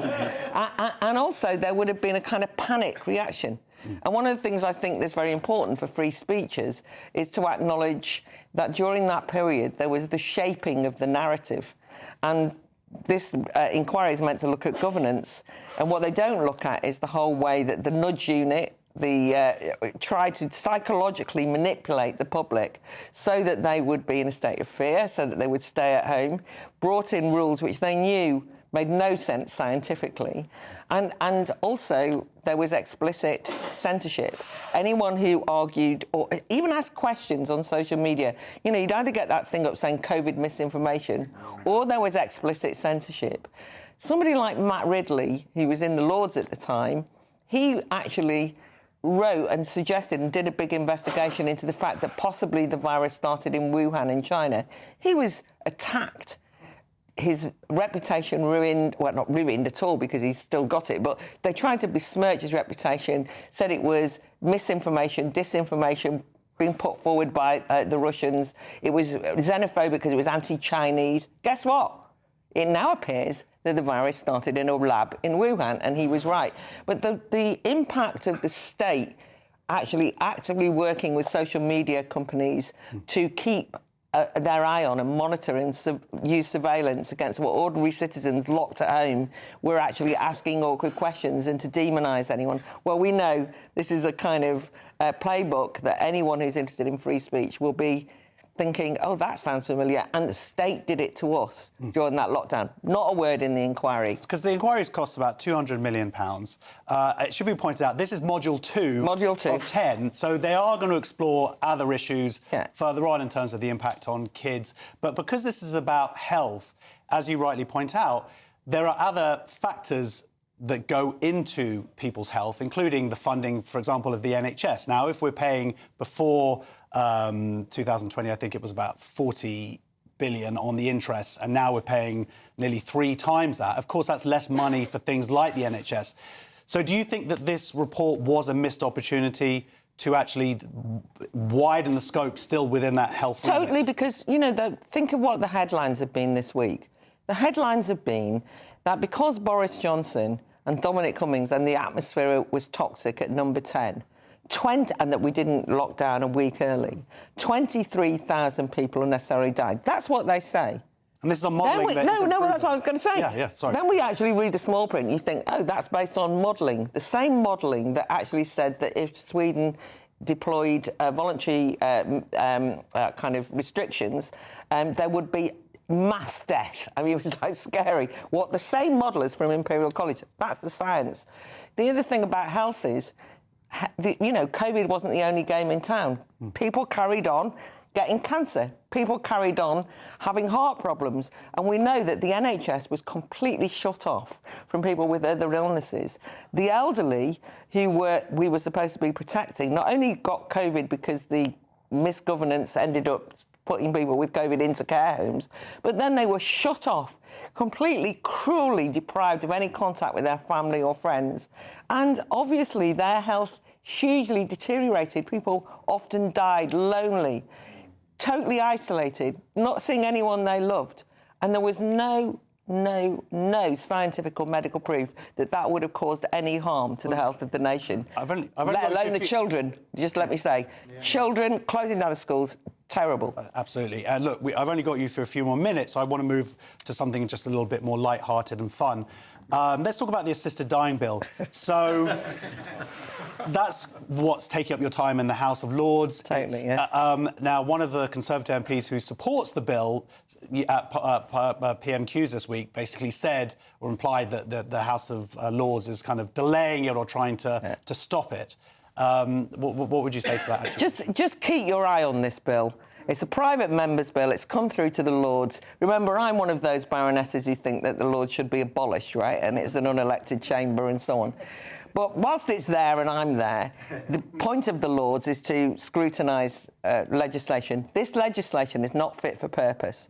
And the truth of the matter is there are huge gaps, very few safeguards, and all that the people in the Lords are trying to do is to fill in those gaps. That's the job that the Lords is there to do.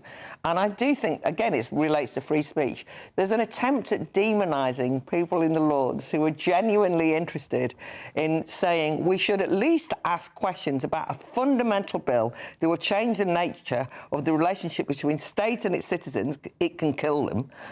The NHS and doctors and their patients, they can kill them. And we should ask some questions, and we should at least have safeguards, because that's a massive change. And what they're trying to say is, oh, you're being unconstitutional, undemocratic. I will point out that some of the leading lights of the people who are supporting the bill who are saying, how dare the Lords stop this? Absolutely disgracefully anti-democratic, were themselves very enthusiastic at using the Lords to stop Brexit and a whole range of things that they happen to agree. So it's double standards. They're trying to demonise anyone who's just trying to do their job. And you don't have to agree with me on assisted dying. That's entirely up to you. But the idea that we should rush it through so that we can get a bill through that the Prime Minister, irresponsibly, in my view, told Esther Ranson, who's a celebrity, and said, oh, don't worry, we'll help get this bill through. Then it's, because it's private members, it's not a government bill, so then they say, well, it's got nothing to do with us. The truth of the matter is, it's up to the Lords to actually ensure that before we decide whether we should vote it through or not, and we will decide, we haven't decided yet, we table lots and lots of amendments and see how we get on, and then if they accepted all those amendments, then it might be that you say, OK, enough safeguards, I'll go with the will of the Commons that have voted it through, fair enough.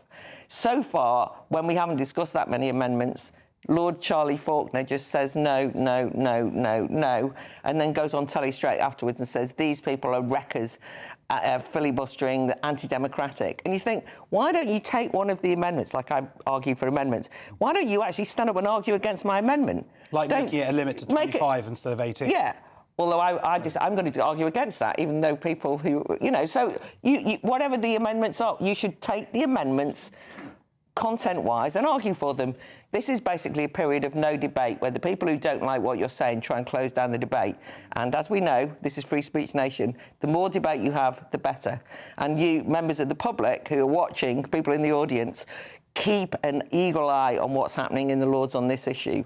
Because if they try and close it down, then actually that's anti-democratic, anti-free speech, and actually could be quite a nihilistic outcome of the state having permission to take people's lives. And I don't think that's a good thing myself. Indeed. Ladies and gentlemen, Baroness Claire Fox.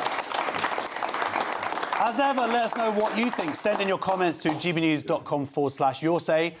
Well, there is a brand new way to take part in the conversation by becoming a friend of GB News for free. Take a look. Join the community and be part of our shows by becoming a friend of GB News. Get a direct line to join the conversations that you hear us talking about every day in our programmes by commenting on Your Say and voting in You Decide polls. Access opinion, analysis and behind-the-scenes videos as we share more from the stories that you see on TV and radio. Plus, watch our shows live and on catch-up anywhere, anytime.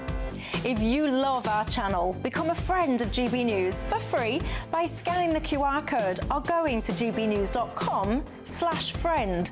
Don't just watch our programmes, come and be a part of them. Still to come, we are going to be covering the new Puberty blocker trial. But next, on Free Speech Nation, we have the audience questions with our comedians. See you in 2 minutes.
You want to know what's really going on in the corridors of power? Labour don't know what to do with you half the time, and that makes you quite lethal in the chamber. Get behind the headlines with Chopper's Political Podcast. Join me, Christopher Hope, as I sit down with the great and the good of British politics. We'll see where this ruling takes us. These are the stories shaping our nation. Chopper's Political Podcast, available now on all platforms. Listen in and stay ahead. Britain deserves a newsroom that puts the facts and your voice first. Well, and that's what you get on GB News. Lively debates, lively conversation. And we're not afraid to hold power to account. And each other. So join me, Andrew Pearce. And me, Miriam Cates, for Britain's Newsroom, weekdays from 9:30 on GB News. At GB News, we love to hear from you, our loyal community. So drop us a line at gbnews.com/yoursay. There, you can talk to each other and also to the presenters live on air. gbnews.com/yoursay, because GB News is your channel, Britain's news channel. Join me, Dannatt, for an informative, interactive news programme with a difference. It's fun. No, he didn't say that, Dave. I'm so surprised. I think there's an element of truth to that. Join me from 3 p.m. every weekend, only on GB News, Britain's news channel.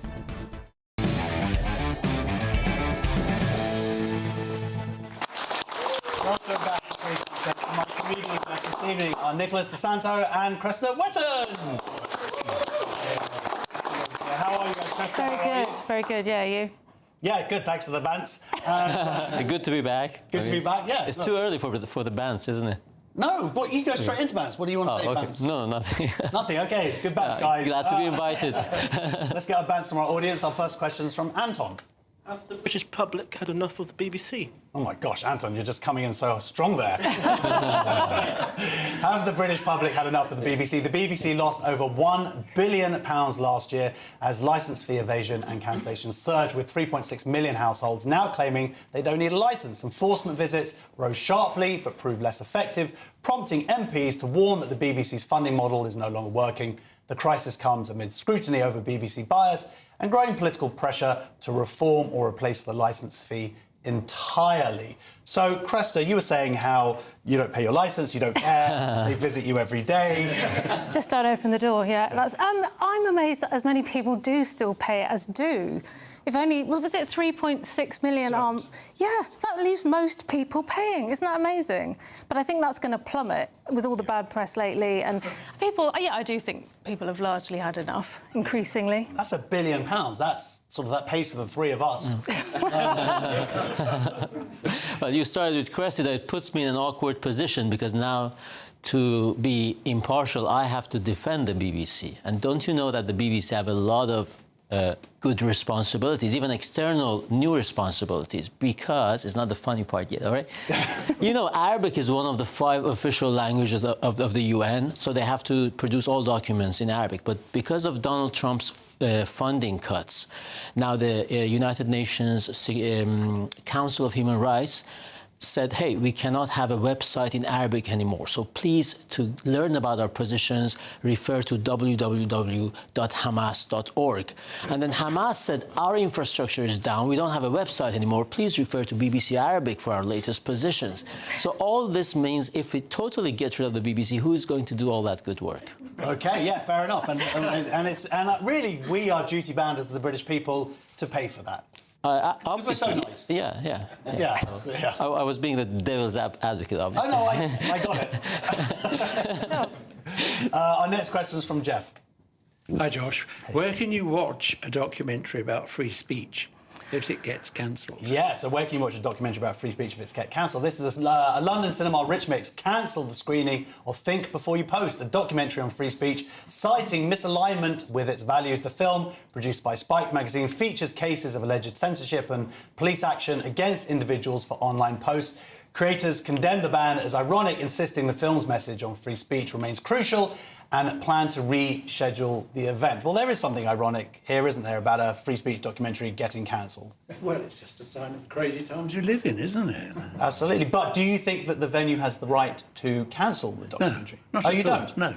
OK. I think I'd have to differ with you there, only in that it's a private enterprise. They can show whichever films. Well, what do you think, Cresta? Do you think that they have the right to do it, but of course we then have the right to think, well, that's not where I want to spend my money?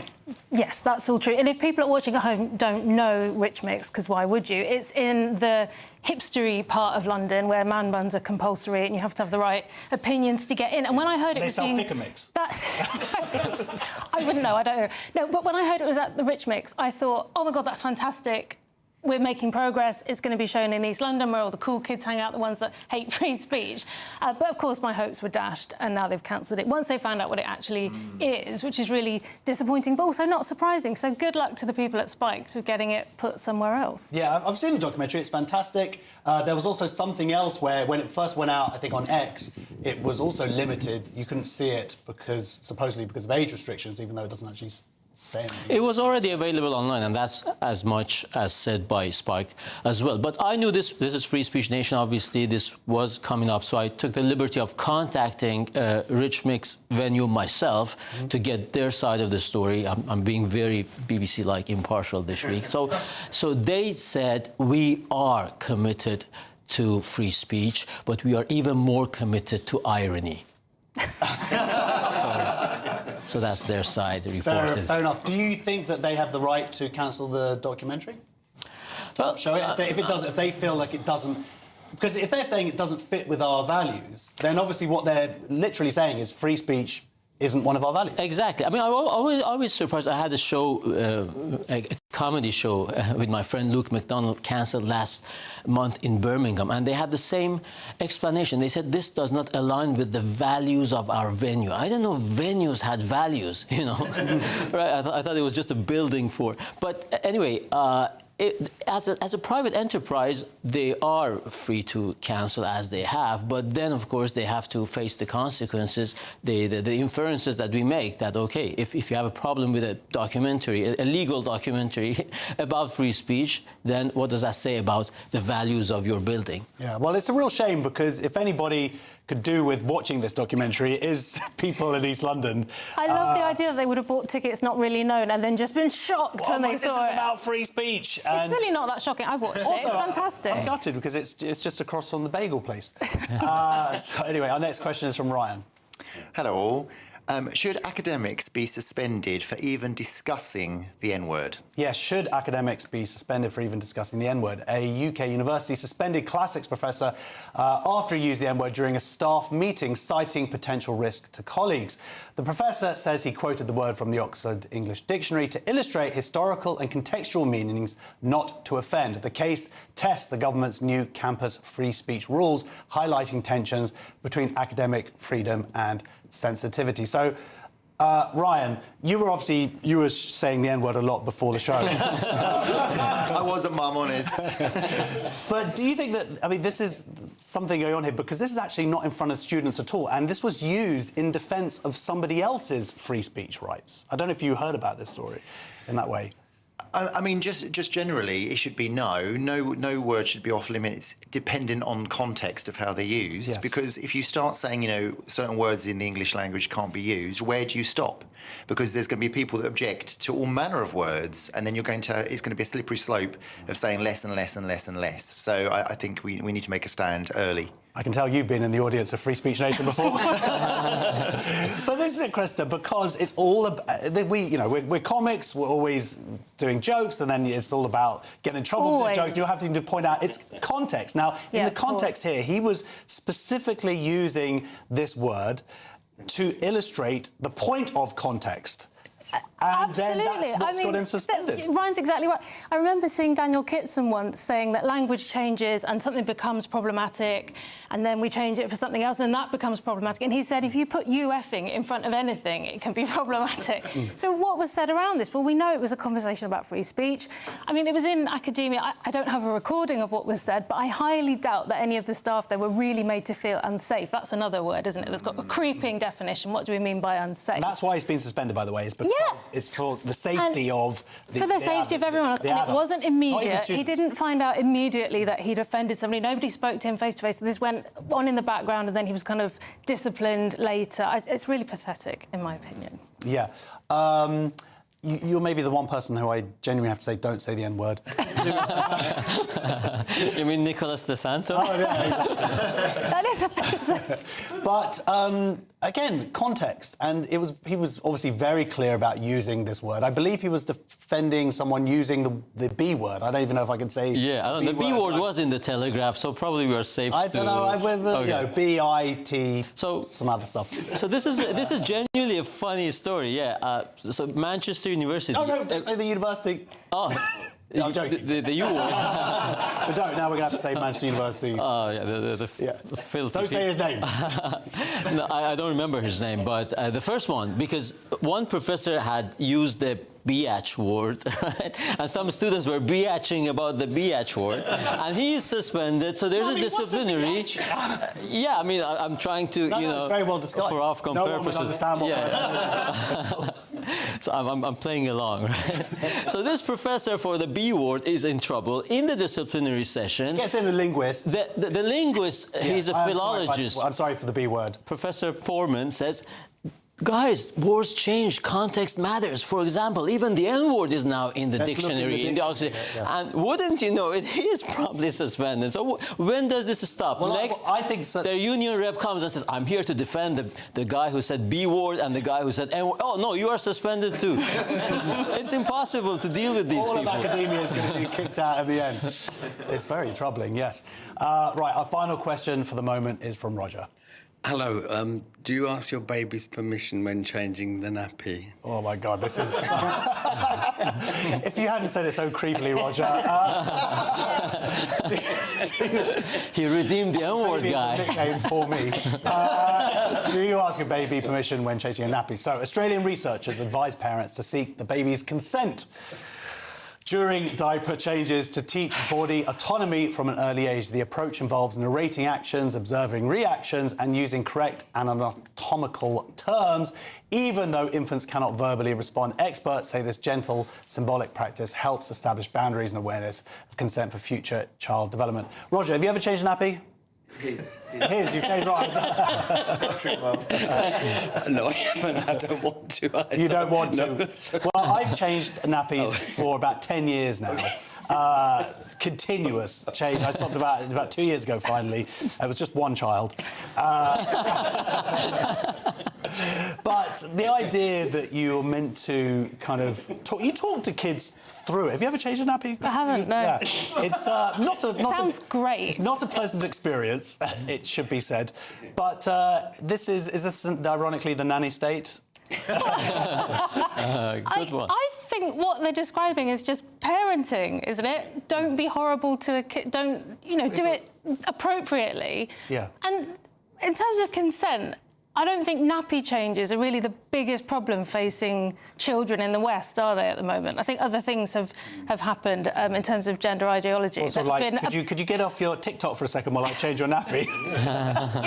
To your 1-year-old. Yeah, I don't completely disagree. Change nappies nicely, of course, but you're not going to get consent from a 9-month-year-old. You've got kids. I mean, I don't know about you, but I just swear at my kids like, oh my God, that's disgusting! What have you done to me? Well, I have changed nappies, and I think this is proper. This research and the findings is proper new age poo-poo. I told my kids I would say poo-poo on TV tonight, and I have. And you said it. I have fulfilled that promise. So the idea is consent from an early age, but obviously it's exaggerated. And then again, if they have so much regard for kids' consent and body autonomy and all that, how about when transitioning them or when jabbing them with kind of dodgy vaccines, can I say that on Free Speech Nation? So yeah, obviously you talk to your kids, you try to raise some awareness, but this is proper, I think maybe the solution is just to get them to change their own nappies. That's what I'm going to work on. Right, next on Free Speech Nation, hundreds of children, some just 10, are set to receive puberty blockers in an NHS-backed study. Researchers say it's safe and monitored, but critics warn of serious risks to fertility and development. See you in 2 minutes.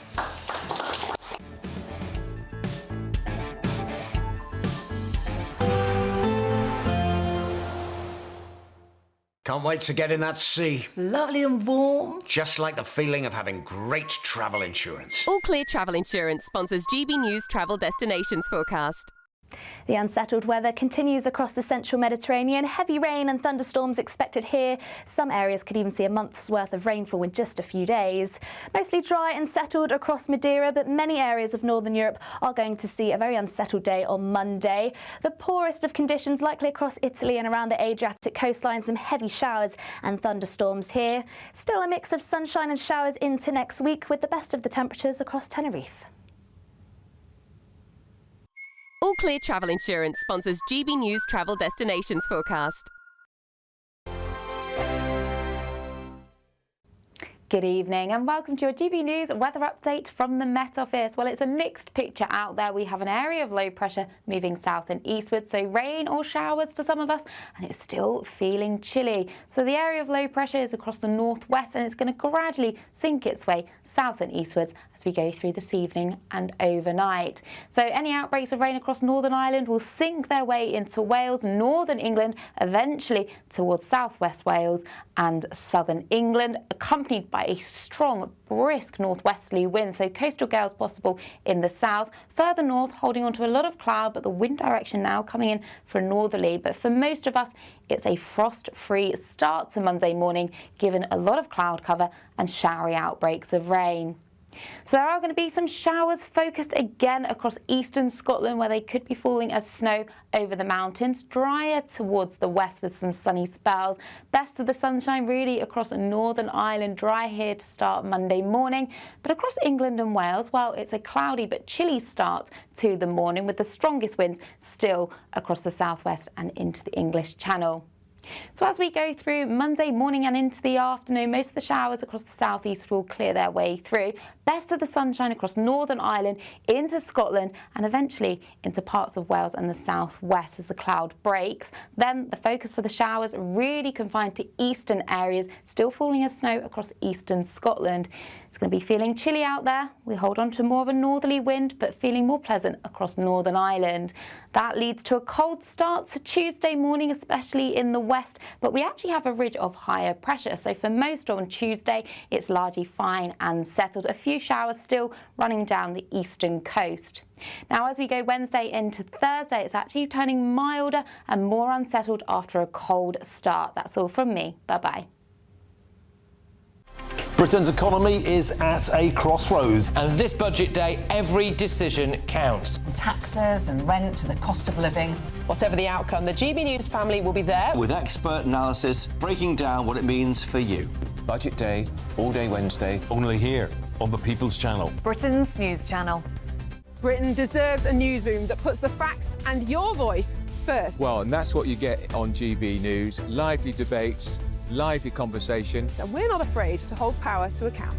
And each other. So join me, Andrew Pierce. And me, Miriam Cates, for Britain's Newsroom, weekdays from 9:30 on GB News. At GB News, we love to hear from you, our loyal community. So drop us a line at gbnews.com/yoursay. There you can talk to each other and also to the presenters live on air. gbnews.com/yoursay, because GB News is your channel, Britain's news channel. Britain's economy is at a crossroads. And this budget day, every decision counts. From taxes and rent to the cost of living. Whatever the outcome, the GB News family will be there. With expert analysis breaking down what it means for you. Budget day, all day Wednesday. Only here on the People's Channel. Britain's news channel.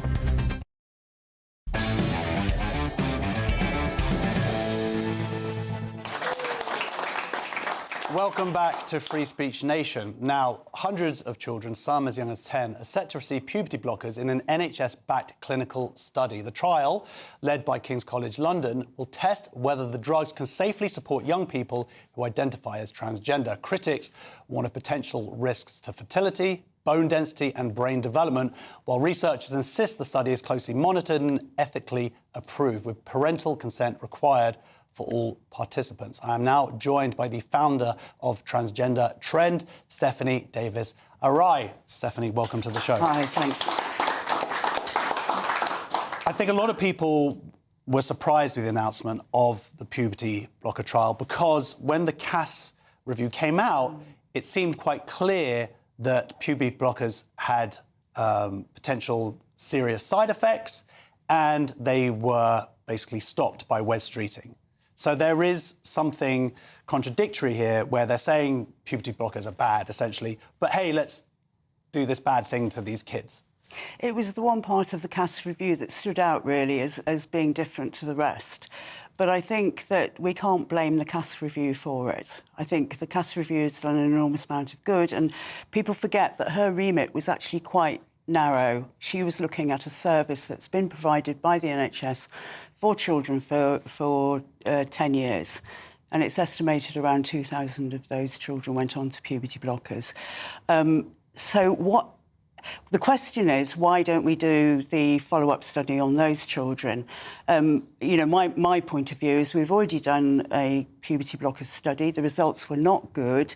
2/3 of those children had either no effect or worsened mental health. So we have those results already.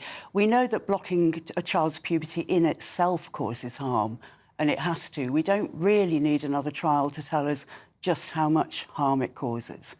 So it is, it is shocking. It's not a surprise, though. It was supposed to start in January this year. It's actually late, which I think is because it must have taken all that time to get it passed through an ethical review.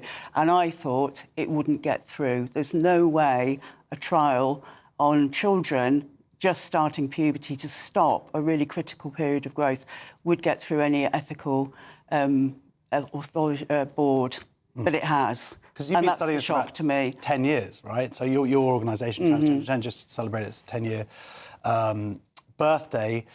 But to the idea now that we're kind of almost, it seems like we're going back to the beginning. There is already evidence out there that puberty blockers have very serious effects for children. And for me, the most serious effect, and I think this is the reason why that they've given, why they actually they can't follow up those 2,000 children, is that most of them went on to cross-sex hormones. And so that confounds, they didn't do the study at the time. And because the Tavistock was so captured, it was a faith, gender identity. And when you have a faith, you don't need evidence. In fact, evidence is offensive to you because you just believe. And that's how the Tavistock became. And so they didn't collect the data, they didn't do the research at the time. So I understand that the reason for this study is to study purely the effects on puberty blockers by themselves, the immediate effects and particularly on the brain and on bone health. Those are really important things to study. I don't think we should use live children to do it, though, and I think that's against all international ethical standards. Do no harm. To use live children to try to advance medicine. That's against all ethics.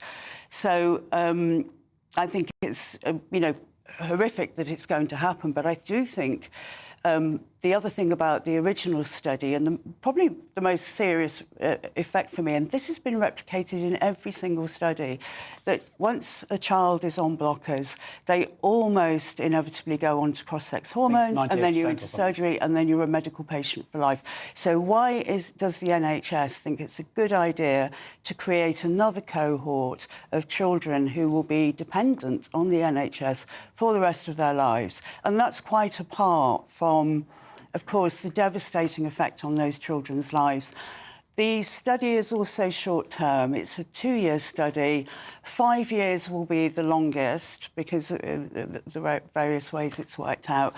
So we won't actually get the information or the data that we really need, which is the really long-term data. And that does include, you go on to blockers, then it's cross-sex hormones, then it's surgery. What is the effect on people's lives? We know from Kira Bell how devastating it is. And how many more Kira Bells do we want to create through doing another trial? Well, I think Kira Bell is actually looking to essentially try and stop this trial, right, or take this to a high court. Yeah, she and James Esses are legally challenging it and say they'll go all the way to the Supreme Court. And I back them. I intervened in Kira's judicial review against the Tavistock, and in that case, that was 2020, the judge found in that case that children didn't have the capacity to consent to these treatments. And this is the other thing. These children will be 9 years old, 10 years old, 11 years old, under 15 years and 9 months. And children of that age cannot have the capacity to consent to taking something that will affect them throughout the whole of their adult lives and has known serious side effects like infertility, like lack of sexual function. That will affect their adult relationships. They won't be able to live normal lives as men or as women. They'll be in a sort of no man's land. So it's sort of Frankenstein medicine, really, to my mind. And you cannot... This is not a life-saving treatment. I agree that clinical trials need to happen, and sometimes you need to take risks, but that's in life-saving cases like childhood leukemia or cancer or those sorts of things. This is not. But I think this is partly why it's been sold by the trans activists as being life-saving. And I think that is a terrible, that's just emotional manipulation and a really cruel thing to do, because the children hear that message, the parents hear that message. And what you're going to get is a cohort of children and parents who've been totally indoctrinated by the Stonewall gender identity ideology. They are all going to have really positive results in that 2-year period having blockers. Because look what pressure is on those kids. They're carrying this forward for all the poor trans kids that are coming up behind them, and the pressure on the parents who've allowed this treatment for their children. The results are going to be absolutely fantastic. And the main result they're looking for is quality of life. So there are secondary results on how it affects gender dysphoria, etc. But it's overall quality of life. they're all going to say it's fantastic, aren't they? And then in 10 years' time, we're going to see the real well, fallout. You know, it's supposed to be around 8 years that it is the regret before regret sets in. So we need a lifetime study, really. And this is the NHS, and this is taxpayers' money. Absolutely, absolutely. I don't want to be paying for this. No. Anyway, well, thank you very much for joining us. Founder of Transgender Trend, Stephanie Davis arrived. I am now joined by the GB News senior political commentator, Nigel Nelson. Nigel, did you see the interview that we've just had? Yes, I did. And I think most of what Stephanie says is absolutely right. But there were a couple of bits she left out of it. The point of the Hilary Cass review was to look at the Tavistock Clinic, and her conclusion was that what had happened there was too lax. It's because of that that new research is actually needed. And what Hilary Cass also said is that although there are significant risks with puberty blockers, what should happen is that they should be looked at in what she called a research framework. That's exactly what is happening now. And the point really comes down to it's a balance has to be struck here. On one hand, yes, we accept that there is a risk, and certainly the children must be aware of that, and so must the parents. But if it's an 8-year-old, 9-year-old child, are they really going to understand those risks? Well, I mean, the parents should understand those risks, but you have to balance that with other risks, which is depression and self-harm, if they don't go ahead.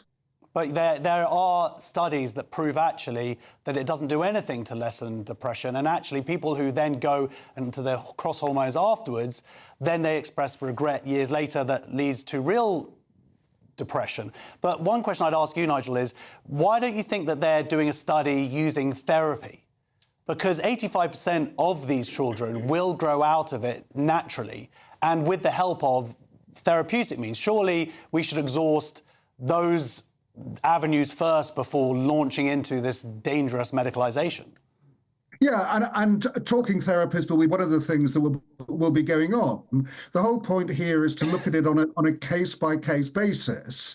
So we're not talking about generalisations here, we're talking about individuals, and certainly better to take very cautious steps, talking therapy being one of them, puberty blockers another, opposite sex hormones, but better that than leaping straight towards surgery. Well, I know, but that's the problem is, of course, but you say it's like little steps. The problem is that puberty blockers will inevitably lead to cross-sex hormones, which will lead, it is a pathway, a proven pathway that is incredibly dangerous. But even the puberty blockers in and of themselves have these very serious effects. And of course, when someone like Keira Bell first went on them, she was told there were no negative side effects at all. Now we know that just the puberty blockers in and of themselves lower IQ, decrease bone density, affect sexual function, affect your brain development. I mean, is it really worth the risk to these 200 vulnerable children?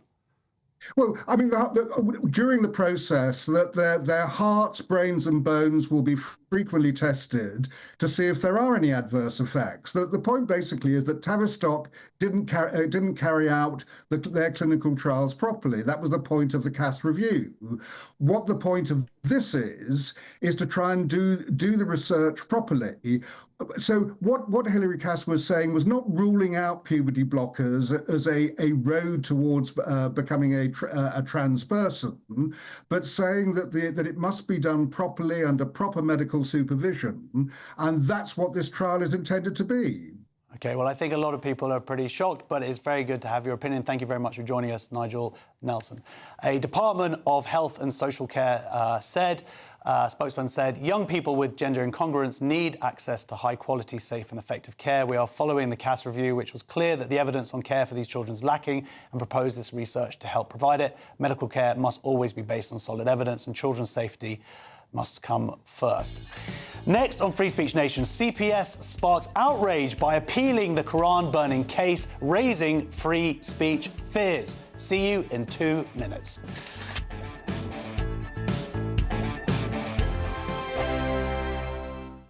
I'm Michelle Dewberry, this is Jubes & Co with you. Hello everyone, Patrick Christie is here. GB News, Britain's news channel. Access the stories that matter to you. Take the GB News family with you on any device. And as long as you have an internet connection, tune in to GB News anywhere on the planet or beyond. GB News, the People's Channel, Britain's news channel. Hi, I'm Michelle Dewberry, and my show is your opportunity to cut through all the noise and dive in headfirst to some robust debates. Ideas clash. Situation, no, isn't it? No, Because the failure is you're deliberately avoiding my point. Nothing's held back, And if you think this is the end of it, wait for more. and we do not shy away from the difficult stuff. Sometimes I want to shake people and say, if only you understood. So join me on Jubes & Co. weeknights at 6 p.m. only on GB News, Britain's news channel. Mornings don't have to be tiresome, especially if you have the right company. Wake up to news as it happens, opinion and debate, and of course, a little bit of entertainment too. Because when the kettle's on, we're on. That's Breakfast on GB News, a show worth waking up for. Every morning from 6 a.m. Only on the People's Channel, Britain's news channel. We'll spread the news, you spread the word. From the school run to the home run, watch a new show for all of Britain. He can say whatever he wants. A straight talking show where all voices are heard. And, you know, when are we going to stop talking about smashing the gangs and actually do it? With the stories that matter from every part of our country. There's a bit of a crash landing there for your Chancellor. Bold, fearless and standing up for you. That's me, Martin Daubney, 3 p.m. till 6 p.m, weekdays, here only on GB News. The People's Channel, Britain's news channel. Westminster's full of talk, but out here, it's the real world. Am I allowed to talk No, now? that's it. This is where it matters, real people and real lives. That's what politics is all about. The fact has Trump made a good start? No. Straight answers, no spin, and just a couple of pints. How many fingers have I got up? About 10. So join me for Lee Anderson's Real World every Friday at 7 p.m, only on GB News. The People's Channel, Britain's news channel. You want to know what's really going on in the corridors of power? Labour don't know what to do with you half the time, and that makes you quite lethal in the chamber. Get behind the headlines with Chopper's political podcast. Join me, Christopher Hope, as I sit down with the great and the good of British politics. We'll see where this ruling takes us. These are the stories shaping our nation. Chopper's political podcast, available now on all platforms. Listen in and stay ahead.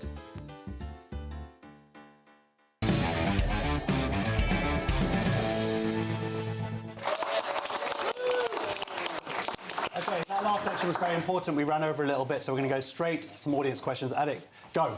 Hey, Josh, I have a question for you.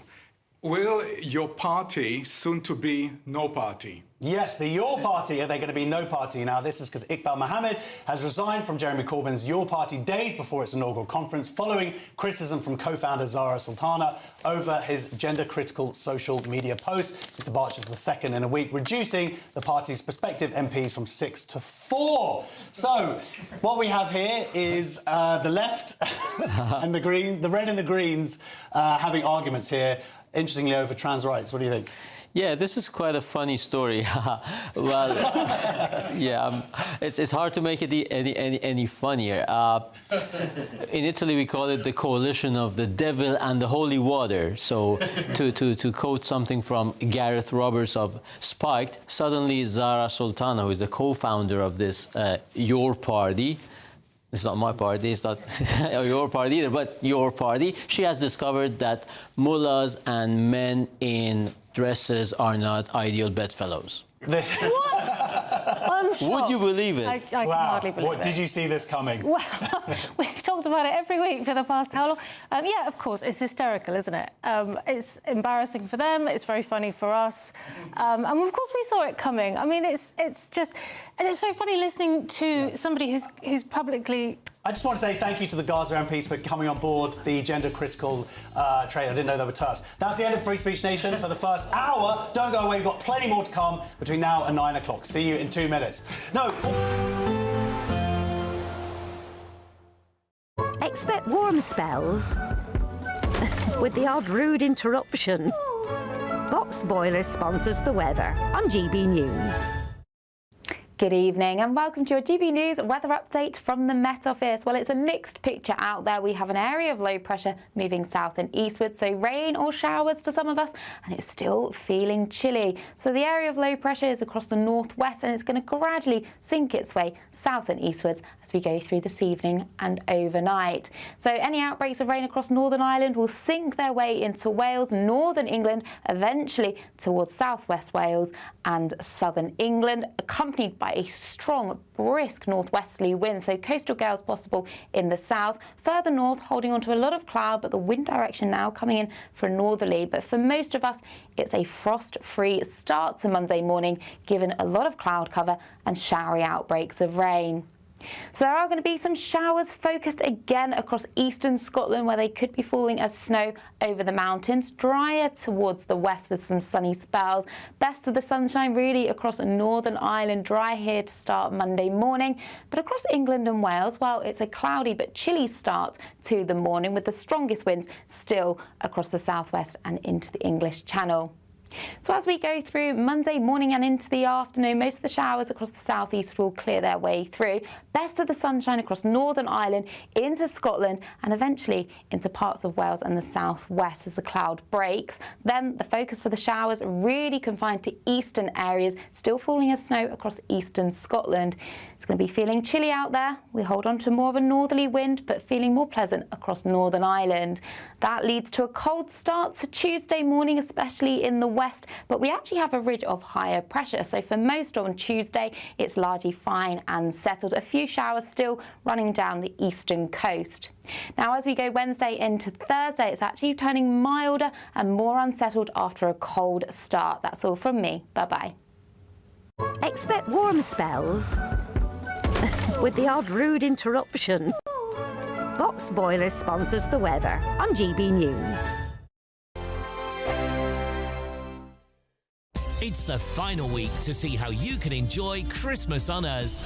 First, we'll give you an incredible £30,000 in tax-free cash. Then we'll give you a further £10,000 cash to spend on all your Christmas presents, even the tree. Christmas lunch, that's on us too, with £1,000 in shopping vouchers to spend at your favourite supermarket. Finally, a GB News Christmas goodie bag. For another chance to win, text WIN to 63225. One entry costs £2.50 plus one standard network rate message. Or text BONUS to 63225. 5 entries cost £5 plus one standard network rate message. Go to gbnews.com/win. Entries start at £2.50. Call 0903 686 3232. Calls cost £2.50 plus your network access charge. Or post your name and number to GB17 PO Box 8690 Derby DE1 9TT. UK only. Entrance must be 18 or over. Lines close at 4 p.m. on the 28th of November. Please check the closing time if listening or watching on demand. Good luck.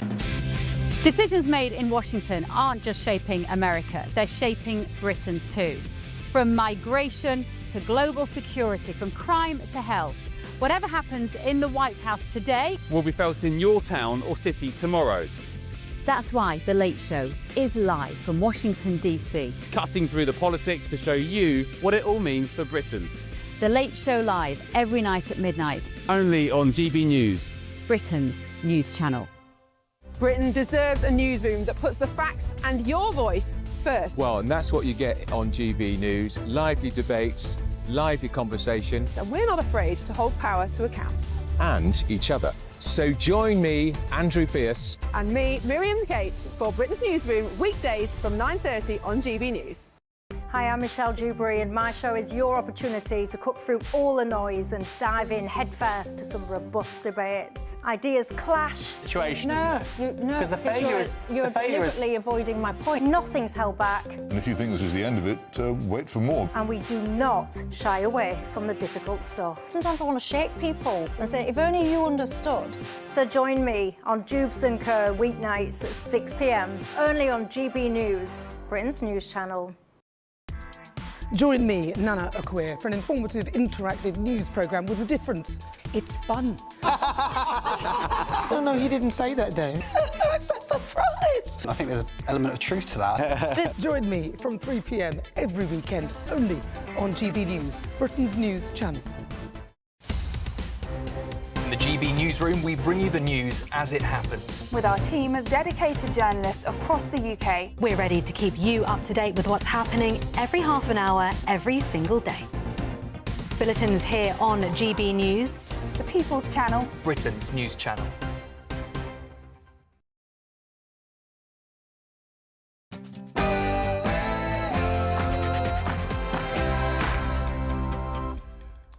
Plenty more still to come on Free Speech Nation this week, including Sharon Davis, who's sitting right there, but you can't see it. But first, the news update with Bethany Elsie.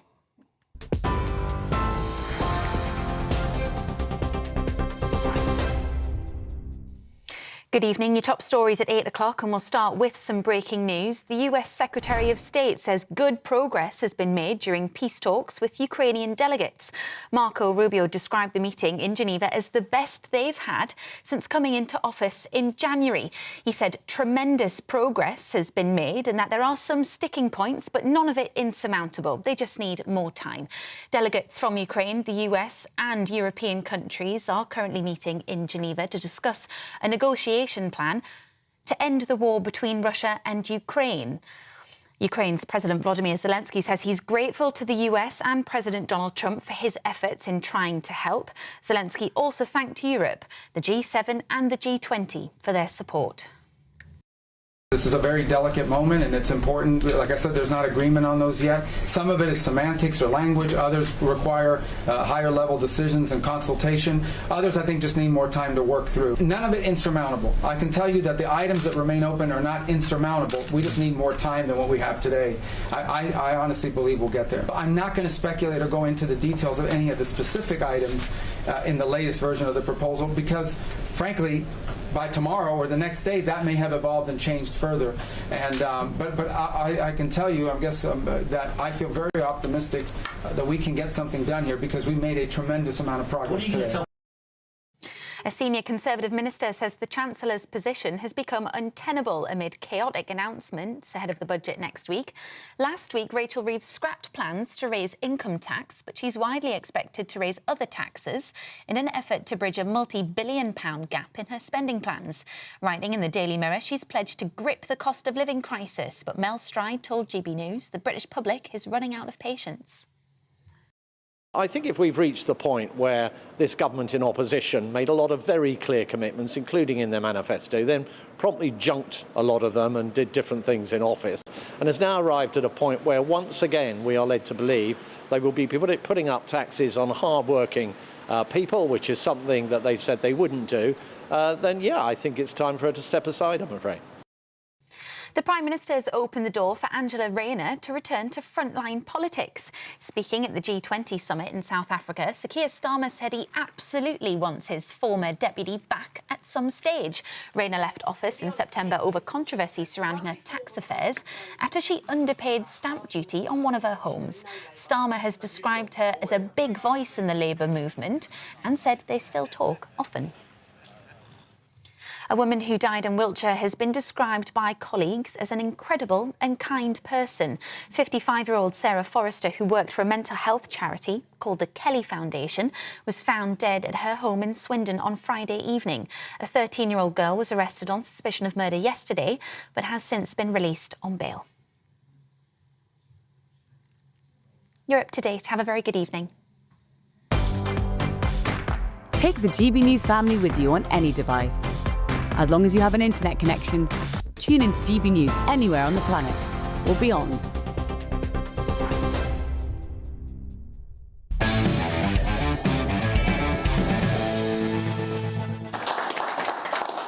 Welcome back to Free Speech Nation. Now, Olympic swimmer Sharon Davis insists she has never been anti-trans, but is staunchly pro-female as she launches the Women's Sports Union with yachtswoman Tracy Edwards.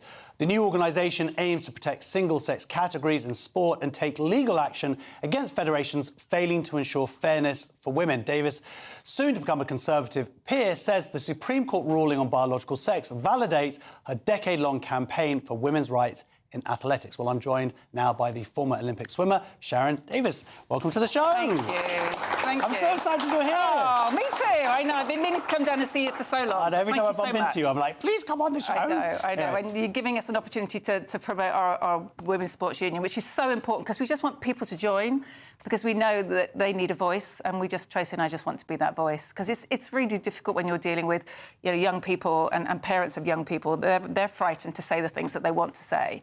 But we know that women's sport should be for women. We know that there's a biological difference between male and females. Even the IOC, at long last, have admitted that we can't remove male physical advantage. So what we mustn't do is just protect the elite and throw everybody else under the bus, which is what we're doing at the moment. And you mentioned that the leaks of the Equality Act and the Supreme Court ruling earlier in this year, and it makes it extremely clear that women's sport should be single sex. Well, this is it. You would think with the Supreme Court ruling that you would think that this debate would be over. Yeah. Yet you have particularly a lot of these grassroots. Was it about 40 teams? Yeah. 40 sports? 34 sports still here in the UK that do not protect the female category. So a few of them, do that compromise of looking after the elite, but lots of them don't look after the pathways, the recreationals, the juniors. And what happens with women's sport is they just self-exclude. So, if you have, if women are going into a change room to do an all-woman class and there's a man that decides to identify in there, they will just stop going. Or if we have, young girls that are competing against young boys, they stop going. Or dads pull them out because they're worried they're going to get injured.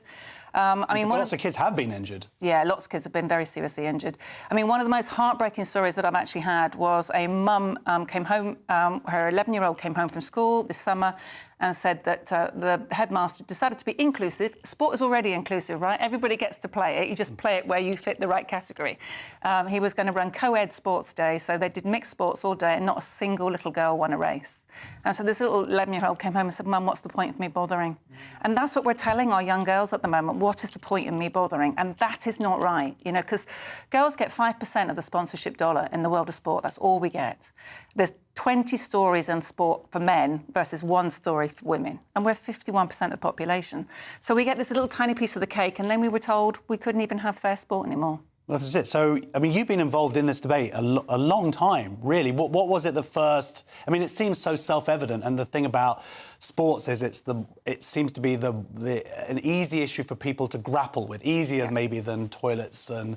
people can just... It's very self-evident that men are physically different to women, and that's why we have the different categories of sports. Exactly. So what was it for you that first got you involved within this very, as people say, toxic debate? Yeah, it's genuinely less toxic than people think when you actually can get people to speak, without a camera being on them. It's people are just frightened. They are extremely intimidated, and for a very long time, the law was being misrepresented to the sporting governing bodies, and so they were going down the route of least resistance and just throwing women under the PC bus. I spoke out because I was involved with the East German era. So all these young East German girls were being given testosterone from the age of 11. They dominated world sport for nearly 20 years. The IOC did nothing about it. Everybody knew what was going on. Everybody knew that they were being given something. Track and field, rowing and swimming were the three sports they really concentrated on. In my Olympic Games, they won 6 1-2-3s and no men's medals, right, whatsoever. It was obvious what was going on. Many of those girls have died. All of them are ill. And a whole generation, in fact, 2 generations, really lost out on all the medals that they should have won. I had friends that were 4th behind 3 East Germans, and nobody knows who they are. And their whole lives would have been different. So I thought, I just can't watch this happen again. It's a slightly different route, but it's exactly the same result. Girls that should be winning were being beaten by people that are full of testosterone. That is not fair. And I thought, I just can't. Surely the science and the peer-reviewed science, the evidence will stack up. It took us 5 years before we were even able to debate, and get that information out. And so the IOC in 2015 decided to take the position that there was no... the starting position, there was no biological advantage to being male. And you go... But every result ever in history has shown you that there is. That's the most ridiculous position to ever start from whatsoever. And now here we are 10 years later and they've rowed back. But it's taken 10 years for them 10 years to do that. get sanity. Yeah. And one of those reactions, and I didn't know this as I was reading an interview with you today, was the reaction, because you used to work for decades for the BBC, and when you came out and you had this sort of horrific response by the head of sport. Yeah, I mean, that was a new post, a new employment only a little while ago, I think 18 months or so ago. I mean, it was just an article that he'd written for The Times in 2019 before he was working for the BBC, actually. And it was just really ridiculous. He actually accused me of being a racist by saying that men in women's sport was the same as saying a black woman in women's sport. Well, I've got mixed race kids, right? So I've got a daughter just track and field who's black. You know, it's such an insulting position to actually take, because no one is saying that any woman of any colour shouldn't be in sport. What we're saying is biological males shouldn't be in women's sport, and there's a very, very big difference. If you take track and field, I mean, again, you know, we have a big problem in sport with DSD athletes. Now, these DSD athletes are biologically male. We had the boxing this year. Yeah, so we saw Paris last year, which was, you know, a biological male was put in the boxing ring against a female. A male will hit 160% harder than a female onto a less dense bone structure. So for 10 years, we've been waiting for a woman to be paralysed or killed. And it's almost that's what we've been waiting for. And we nearly had it last summer. And I think a lot of people woke up watching that and realised that we just can't carry on doing this. You know, bring sex screening in, protect the female category, and create an open category if need be. Because I genuinely believe everybody should do sport, Josh. I mean, I've spent my whole life trying to encourage people to do sport. I don't want anyone to be excluded. I just believe that women are worthy of their own category. And, you know, no one would say it's OK for a 15-year-old to go, I identify as 12, and I'm going to go off and play with the 12-year-olds, because that's what I feel like. But that's what we've allowed to happen. It's crazy. And as you say, when this argument is framed, it's always that the banning of trans people from sport. No, it's just be in the appropriate category. Be in the category that fits the reality of the body that you have. You know, and that's why I think an open category works, because you could call yourself whatever you like, wear whatever you like. I mean, what's frustrating, again, is that women's sport was always had no problem with trans-identifying men, so females that identify as male. So we even had a Filipino boxer in Paris, you know, who identified as being male, but still opted to compete with the women, providing they're on testosterone. Nobody cares. So if the women can do it, why can't the men? Well, that's it. Well, now the Olympic Committee have essentially said that it will now test for sex, and that is what is sex how screening, it's yeah. But I went to see you at a talk recently, and I was surprised by the prevalence still within the grassroots movement. And I really thought this was over, and it's not. So what is your newly founded organisation going to be able to do to get them to comply? Organisations like gymnastics still have self-ID. So, you know, I mean, there's no protection there whatsoever.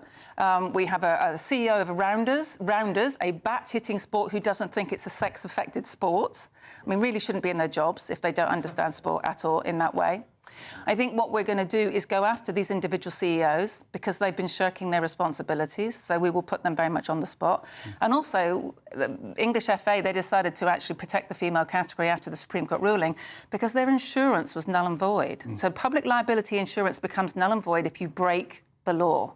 And by allowing males into female sport at the moment, you're breaking the law. So we're going to try nicely to point all these things out because we don't want to do lawsuits. But if we have to go down that route, then that's what we'll do. Because I guess a lot of these organisations are saying, oh, we're just waiting for the guidance to come out, which is such a cowardly route to it. Some sports have been 2 years revising their policy. They're not revising their policy. They're doing absolutely nothing. So, you know, we're going to stop them just sitting on their hands and doing nothing and pretend it doesn't matter. It really does matter. And it matters at every level. It's really important. We cannot say this woman is worthy over here because she's good enough. But all these women over here are not good enough, so they're not worthy. And that is sex discrimination. And those leaked documentation, you know, we saw in the Times last week, actually says that it is sex discrimination. So that's what we'll be going for.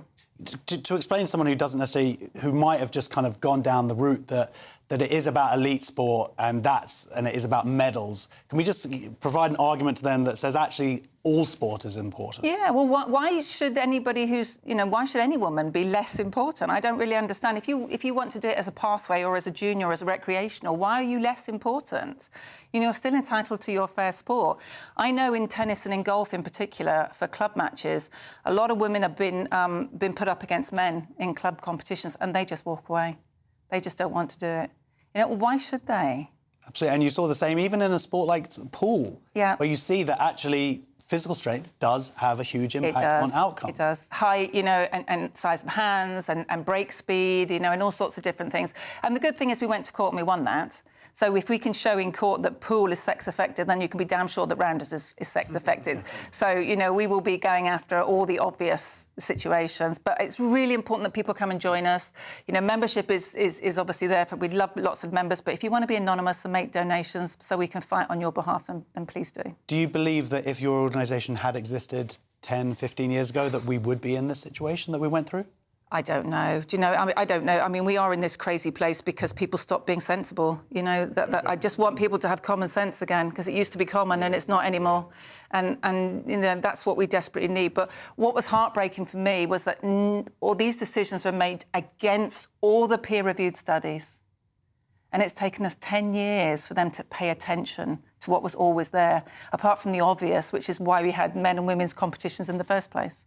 Yeah. Do you think there is also a sort of a silver lining here, that there is the birth of an organisation like this finally that can, once this issue is resolved, that will be there to deal with other issues for women in sport? And that's such a good question, because really what we wanted to do, what Tracy and I wanted to do, and it's fabulous that I'm working with Tracy, I've got so much respect for her. And in fact, I was in Auckland when Maiden came in all those years ago, so we've got lovely history together, is to create something that gives women a voice. So in 1998, the IOC asked all their elite female athletes, they polled them to say, do you want sex screening to carry on? And 82% said yes, and they stopped it. So you kind of go, why did you bother to ask your female, athletes if you're not going to pay any attention to them? And so we need something that gives female athletes an actual voice. And if we can then maybe just ship this off and have one in China, one in Canada, one in Australia, one in America, and they can be all over the place so that women actually get a voice in women's sport, then that would be a really good thing. I want to grow women's sport. I want to get better exposure, get more money in there, but more importantly, I just want kids doing it. We used to lose girls from sport at 14, 15. We're now losing them at 11. Wow, OK, well... And we both want so desperately for that not to be the case. Sure. Well, my daughter's 9, so got 2 years left. Yeah. Anyway, thank you so much for joining us. Thank Ladies and gentlemen, big round of applause, Sharon Davies. Next, on Free Speech Nation, CPS sparks outrage by appealing the Quran burning case, raising free speech fears. You do not want to miss this. See you in 2 minutes.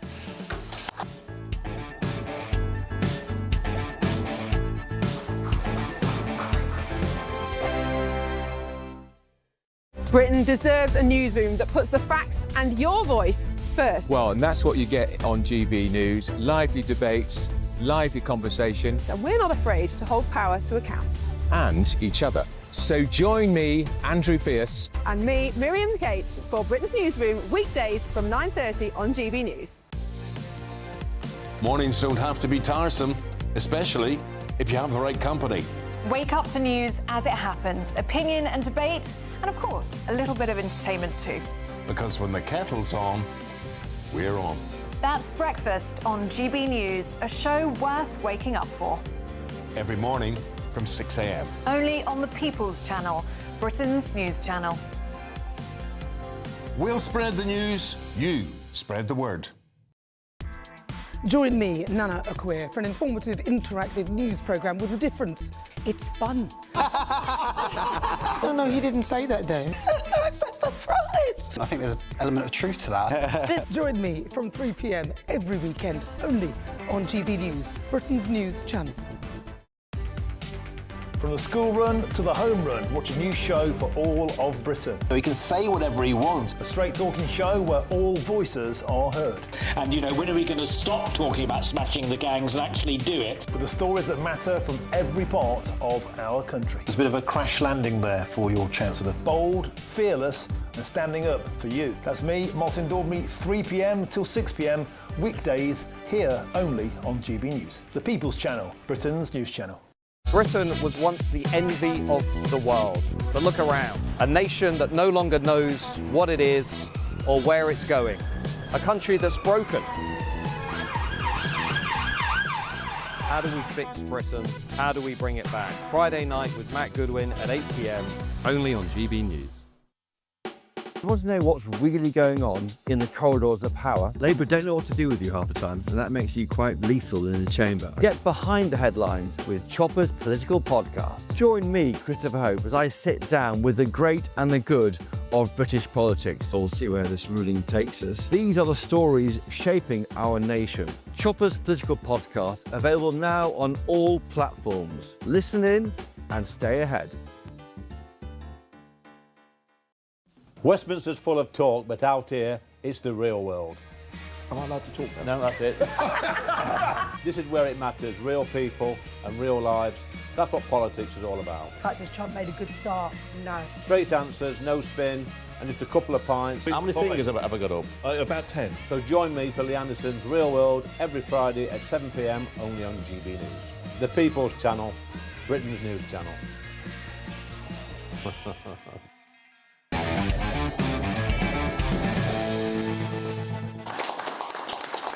Welcome back to Free Speech Nation. Controversy surrounds the Crown Prosecution Service after it announced an appeal in the Quran burning case of Hamid Koskan. The CPS describes the act as highly provocative and warns it could influence future public order cases. I am now joined by the former prisoner and justice journalist, David Shipley. David, welcome to the show. David, it feels like, for me, that I'm covering this case a lot. And also this idea of sort of Islamophobia, because it's just so important. Now, the CPS, this is a sort of baffling decision, and quite a scary decision. I don't want to get alarmist, but would you agree with that? No, I think it is. I think it's... The reason we're covering it a lot is because the CPS won't let this drop. So, you go back to the spring, Hamid Koskan did a protest outside the Turkish consulate. He burned a Quran. As a result of doing that process, he was attacked by someone who went and got a knife. Two people? Well, two people, actually. One man who went and got a knife, Musa Kadri, and slashed at Hamid, and another delivery driver who we've never been able to identify, who just rode off. Since then, Hamid has been convicted of a public order offence initially, and to begin with, the CPS tried to prosecute him on the basis of offending the religious institution of Islam. Which is a nonsense. That isn't a term which exists in English law. It's not a person. No, exactly. Under English public order law, you can only harm a person. So they completely tried to invent a law. Then when that was called out by the press, they backed off and they said, oh, actually, no, we're going to do it for this racially aggravated public order offence. They got a guilty conviction. Hamid then won his appeal, which was funded by the Free Speech Union and the National Secular Society. And we all thought, thank goodness, we've won this little battle for free speech, and actually you are allowed to. We're not advocating people, by the way, going out and burning the Quran. It's just the point is that in this country, in a liberal democracy, you have the right to do so. It shouldn't be a crime. No. But, and I think that's, and Hamid clearly feels very strongly about this. He has, experience as a man who left an Islamic country to come here. He has very strong feelings about Islam, and he should be allowed to express those in a free country. Now, this Friday afternoon, we discovered this. The CPS slipped this out, saying, actually, we're going to appeal this. And it's a very well-written appeal. It doesn't feel like it's been written by a normal CPS solicitor. I believe it may well have been outsourced to a professional specialist barrister, because they've clearly taken some time drafting this. And there's some really disturbing stuff in there. They say essentially that burning a Quran is an act of desecration. This is the actual word they use. He is desecrating this important symbol of Islam. So let's just stick with that, because that, for me, that also is what absolutely stuck out. That's essentially laying their case out right there. It's a book. It's a desecration for Muslims, absolutely, but it's not a desecration for anybody who doesn't believe that Muhammad was the prophet and is not a Muslim. It's just it's a book. Yeah. So exactly. to state that, it would suggest that the CPS are Muslims or writing from that position. I believe so. I think they are tacitly accepting the idea of Islamic blasphemy codes. But it gets worse. They actually also say that one of the reasons you can tell it's bad to burn a Quran is often when the Quran is burned around the world, Muslims riot and are violent and are very upset. So what we're saying is, if there is violence in response to the burning of Quran, that's a proof that burning a Quran is wrong. That's the argument the CPS... And that was the argument they made during the initial case, right? It was, yes. They said that actually the fact that Musa Kadri came along and attacked Hamid with a knife proved how provocative this act was. So this is complete victim blaming. It's saying that actually if people are crazy and deranged enough to respond to damage to a physical object with acts of murderous violence, that's proof that you shouldn't damage the object. It is absolutely trying to instantiate an Islamic blasphemy code. But this idea of being obviously provocative, what's so dangerous, of course, is that then could be applied to any other ideology. We've talked this evening about gender ideology. If you had someone who believed in trans ideology to the point where they would get offended to be inciting violence or to actually carry out violence, then arguably that proves that the person who said, that trans women are men or something deserved it. Exactly, and it creates an opportunity for anyone who is an extremist and willing to use violence to shut down speech by using violence. And they will know that actually the CPS take the view that they will say, well, that proves the speech shouldn't have happened. And I think what's particularly concerning about this as well is the CPS are being very secretive about this. So when they began by trying to charge Hammett for the offence of offending the religious institution of Islam, I put an FOI request, a Freedom of Information request, to say, how many times have you used that charge? Because I suspect that wasn't the first time. And they've been batting that away all year, saying, it would be too expensive for us to check, there's too many records to look through. I think if I was running the CPS and I discovered one of my lawyers had put together a charge which was completely unlawful, essentially trying to create an entirely new law, and I think most reasonable people, would order an inquiry and say, how many times have we used that? And that should exist in document. They haven't apparently done that, according to their FOI responses, which says to me it happens all the time and they're OK with it. And that's terrifying. And they are very clearly trying to bring in, by the back door, Islamic blasphemy codes. And they'll keep saying there's no blasphemy law, but, at the same time they're saying, well, if you do something that desecrates a Muslim holy book and might cause violence by Muslims, well, that's a crime. Effectively, what they are creating is an Islamic blasphemy law, and we have to fight this because it is absolutely sinister. So they could argue, of course, their job is to, I guess, the wider role here is to maintain social cohesion. And so it could be that there's someone who thinks, well, this is going to cause violence, so we kind of want to stamp it out because we don't want people getting hurt, or for their own good if they're going to be attacked. I'm being generous here. I'm trying to sort of, rather than thinking that the entire CPS is a captured organisation, do you think that there might be some truth to that, or do you think that this is possibly even activists? I don't want to get too cranky and conspiracy theory-ish, but do you think that there could be just activists acting within the CPS who are using this to push through their ideology? Well, I've submitted another FOI request asking to see the discussions which took place around why they chose to appeal Hammett's successful appeal, because they would almost never bother to appeal this sort of stuff. And again, they actually explain why in the document. They say, well, if we don't appeal this, we might not be able to prosecute people in the future for offending Muslims. So there's a very clear intent there. I think we need to know who within the CPS has made these decisions. How high has it gone? Which individuals are responsible? And they're very secretive as an organisation. They won't share that information, but we have to know that. And we pay their wages, of course. We do, ultimately. They're ultimately a branch of the civil service, and they should be accountable. But it's one of these many areas of the state where we have these very unaccountable, almost anonymous civil servants making really serious decisions. So we need to understand why a decision will be made. I'm sure there will be some people, or many people in the CPS, who've convinced themselves they're doing the right thing. But exactly as we saw with the Muslim rape gangs, we saw the situation where these people would convince themselves they were sustaining social cohesion while doing great evil.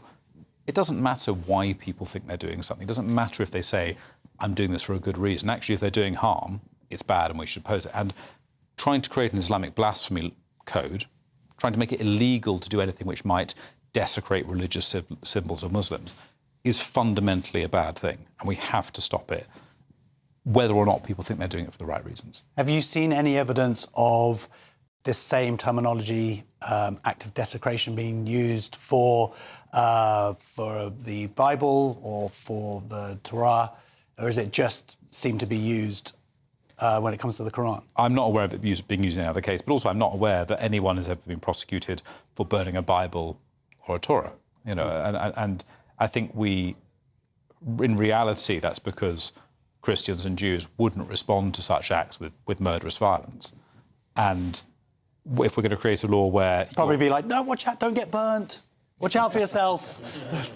Yeah, but because we just wouldn't, right? So it seems a I think what's going on there is that and we've seen this for decades since Salman Rushdie, right? The fear of murderous violence by some Muslims in response to what they see as offences to their religion actually has turned us into cowards who are suppressing free speech. Well, because it's emboldened them, frankly, and that's why exactly we are in the situation. And final question is, because they seem to be also saying within this that it's where it happened, like the context, the fact it happened in front of the Turkish embassy, the implication being that you can burn they're like, oh, you can burn the Quran, you just got to do it at home.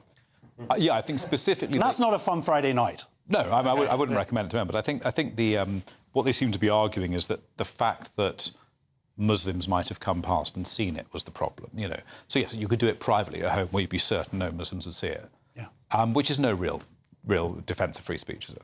All right, well, thank you very much for joining us. I'm just going to read this out because we have approached the CPS for a comment. We're waiting for a response. However, this is what they said to The Times.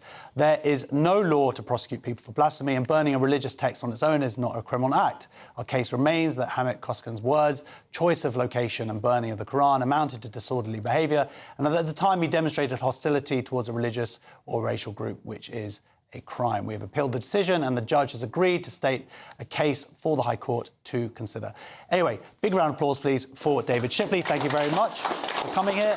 Next on Free Speech Nation, Israeli football fans were banned from a Europa League clash with Aston Villa. But now the Dutch authorities, who flagged them as high risk, are contradicting the evidence. Did West Midlands police get it wrong?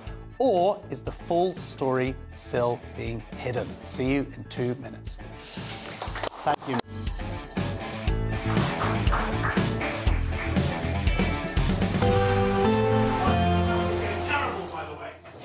Dinner under the stars tonight? That reminds me of our travel insurance. You mean All Clear Skies? All Clear Travel Insurance sponsors GB News Travel Destinations Forecast. The unsettled weather continues across the central Mediterranean. Heavy rain and thunderstorms expected here. Some areas could even see a month's worth of rainfall in just a few days. Mostly dry and settled across Madeira, but many areas of northern Europe are going to see a very unsettled day on Monday. The poorest of conditions likely across Italy and around the Adriatic coastline. Some heavy showers and thunderstorms here. Still a mix of sunshine and showers into next week, with the best of the temperatures across Tenerife. All Clear Travel Insurance sponsors GB News Travel Destinations Forecast. Good evening and welcome to your GB News weather update from the Met Office. Well, it's a mixed picture out there. We have an area of low pressure moving south and eastward, so rain or showers for some of us, and it's still feeling chilly. So the area of low pressure is across the northwest and it's going to gradually sink its way south and eastwards as we go through this evening and overnight. So any outbreaks of rain across Northern Ireland will sink their way into Wales, northern England, eventually towards southwest Wales and southern England, accompanied by a strong, brisk northwesterly wind, so coastal gales possible in the south. Further north, holding on to a lot of cloud, but the wind direction now coming in for a northerly. But for most of us, it's a frost-free start to Monday morning, given a lot of cloud cover and showery outbreaks of rain.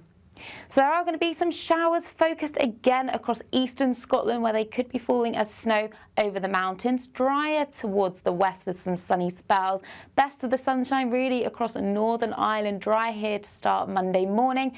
But across England and Wales, well, it's a cloudy but chilly start to the morning, with the strongest winds still across the southwest and into the English Channel.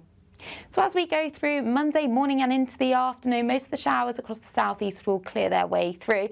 Best of the sunshine across Northern Ireland, into Scotland and eventually into parts of Wales and the southwest as the cloud breaks. Then the focus for the showers really confined to eastern areas, still falling as snow across eastern Scotland.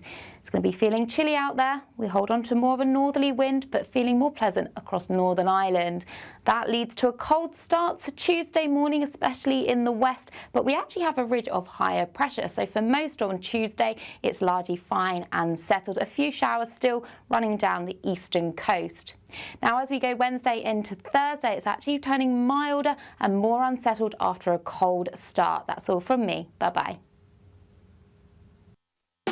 You want to know what's really going on in the corridors of power? Labour don't know what to do with you half the time, and that makes you quite lethal in the chamber. Get behind the headlines with Chopper's political podcast. Join me, Christopher Hope, as I sit down with the great and the good of British politics. We'll see where this ruling takes us. These are the stories shaping our nation. Chopper's political podcast, available now on all platforms. Listen in and stay ahead.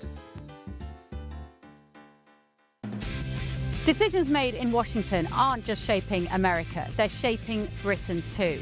From migration to global security, from crime to health. Whatever happens in the White House today will be felt in your town or city tomorrow. That's why The Late Show is live from Washington, D.C. Cutting through the politics to show you what it all means for Britain. The Late Show live every night at midnight. Only on GB News, Britain's news channel.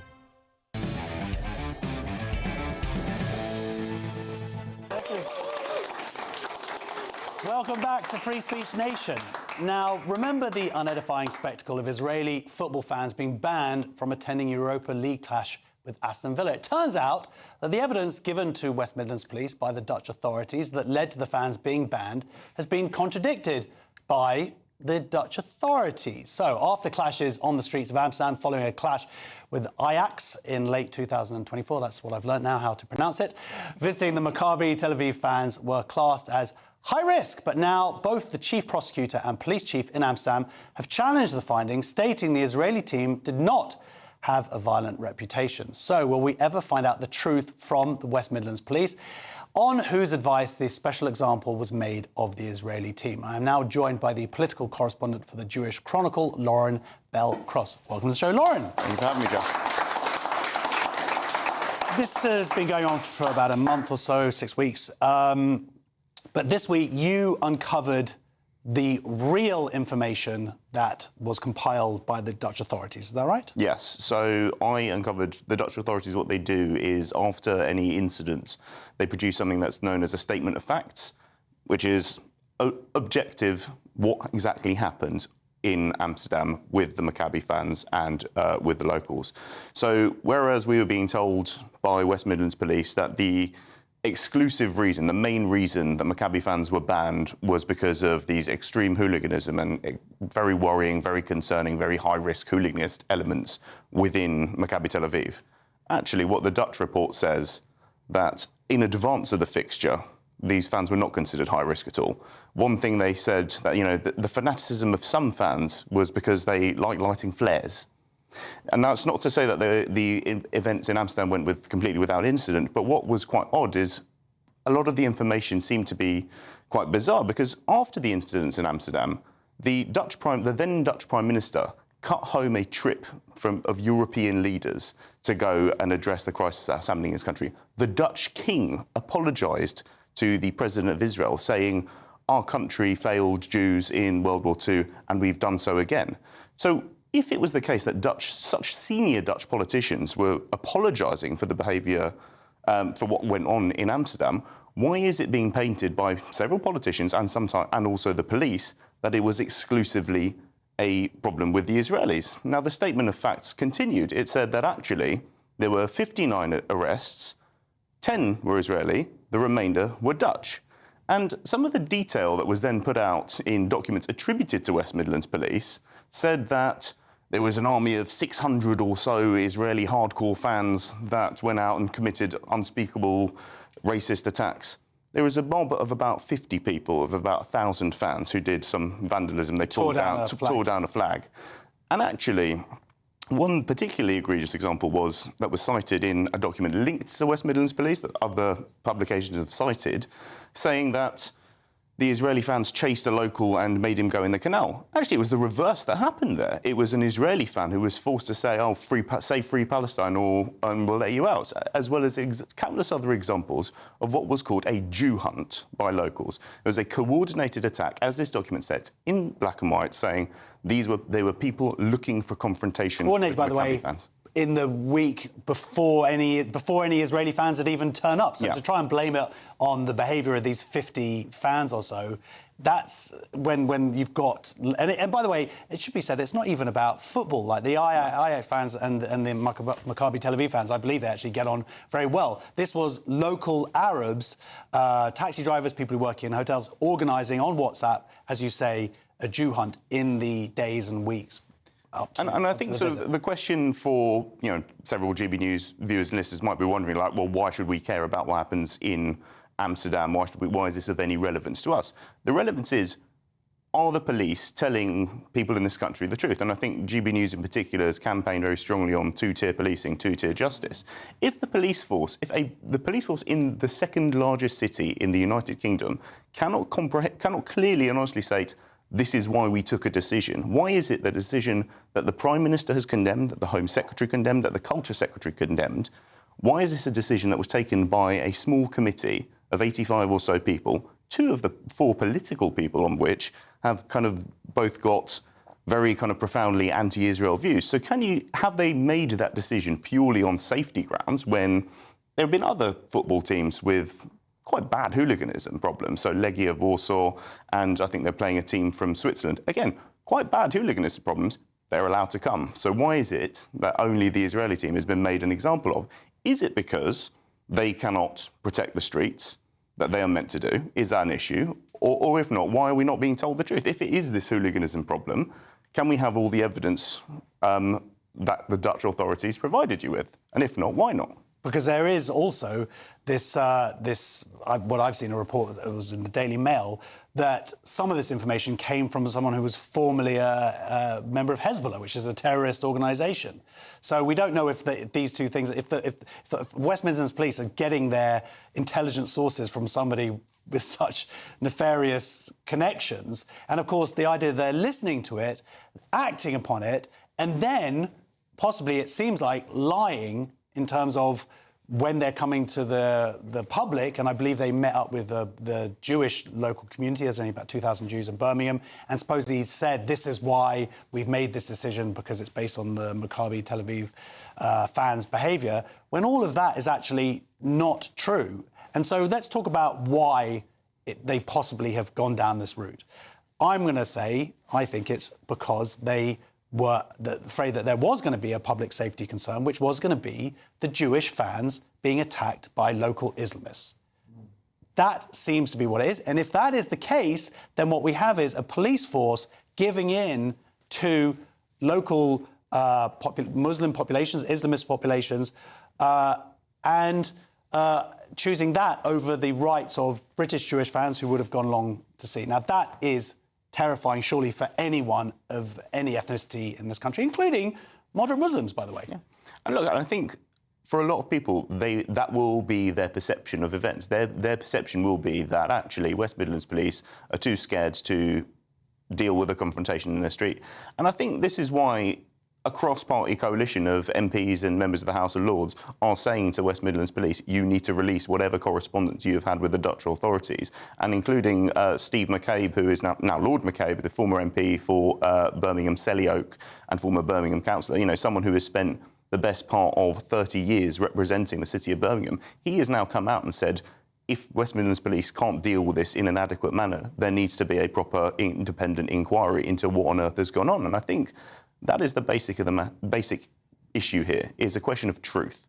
Can we trust our police force to tell the truth about what is happening and why they are making the decisions they are making?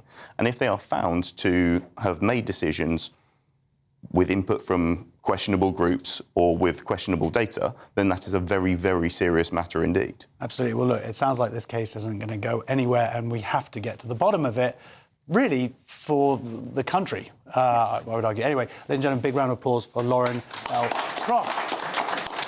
A spokesperson for West Midlands Police said West Midlands Police's evaluation, which based primarily on information and intelligence and had public safety at its heart, we assessed the fixture between Ajax and Maccabi Tel Aviv in Amsterdam as having involved significant public disorder. We met with Dutch police on the 1st of October, where information relating to that 2024 fixture was shared with us. Informed by information and intelligence, we concluded the Maccabi Tel Aviv supporters, specifically the subgroup known as the Maccabi fanatics, yo, what's up, guys, posed a credible threat to public safety. I'm going to get in trouble for saying that. I joke, I hate football. We are satisfied that the policing strategy and operational plan was effective, proportionate and maintained the city's reputation as a safe and welcoming place for everyone. Whew. Next on Free Speech Nation, a pastor's Bible verse lands him in legal trouble. John 3:16, love, faith and eternal life, but police say it could be hate speech. What is happening to free speech in our country? We're going to discuss this in 2 minutes. See you then.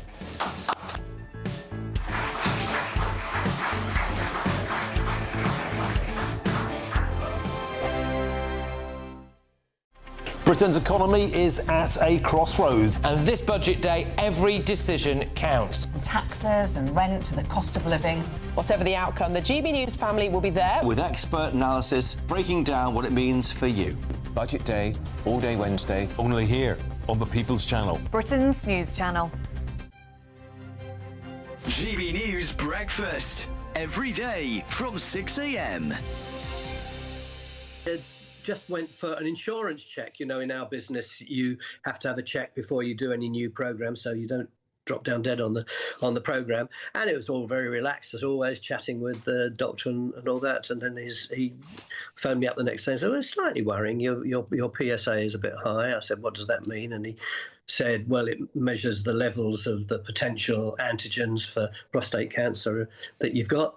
He said, you'll have to go to a specialist. I went to the specialist and he said, yes, you have got very early stages of the indications of prostate cancer. And of course, it felt like my life had collapsed immediately. You know, I was writing the will, I was doing everything. Well, the reality is he was quite cheery about it. He said, look, you're likely to die with this. You're not going to die of it, provided that we keep an eye on it all the time, make sure it doesn't flare up. And so ever since then, this, what I thought was going to be this terrible thing 12 years ago, all it means is that every 4 or 6 months, I have to get a check. That's all. But the good news is, and I've been listening to you for the last 20 minutes thinking, oh my God, what a terrible world we're living in. Everything's wrong. I have a great Christmas message for you. Hold on to your seats.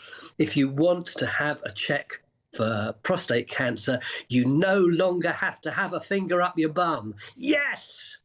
Isn't that the best thing you've heard all day? Well, that is, but it's funny that we laugh about it, and so we should really, but that is the big obstacle, isn't it? It's the one thing that puts people off.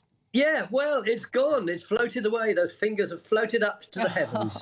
All you need to do now is have one of those tiny little blood tests, you know, pinprick in your arm, and they go away and check it and make sure you're all right. GB News, the People's Channel. At GB News, we love to hear from you, our loyal community. So drop us a line at gbnews.com/yoursay. There you can talk to each other and also to the presenters live on air. gbnews.com/yoursay, because GB News is your channel, Britain's news channel. Join me, Dannatt, for an informative, interactive news programme with a difference. It's fun. Oh, no, he didn't say that, though. I'm so surprised. I think there's an element of truth to that. Join me from 3 p.m. every weekend, only on GB News, Britain's news channel.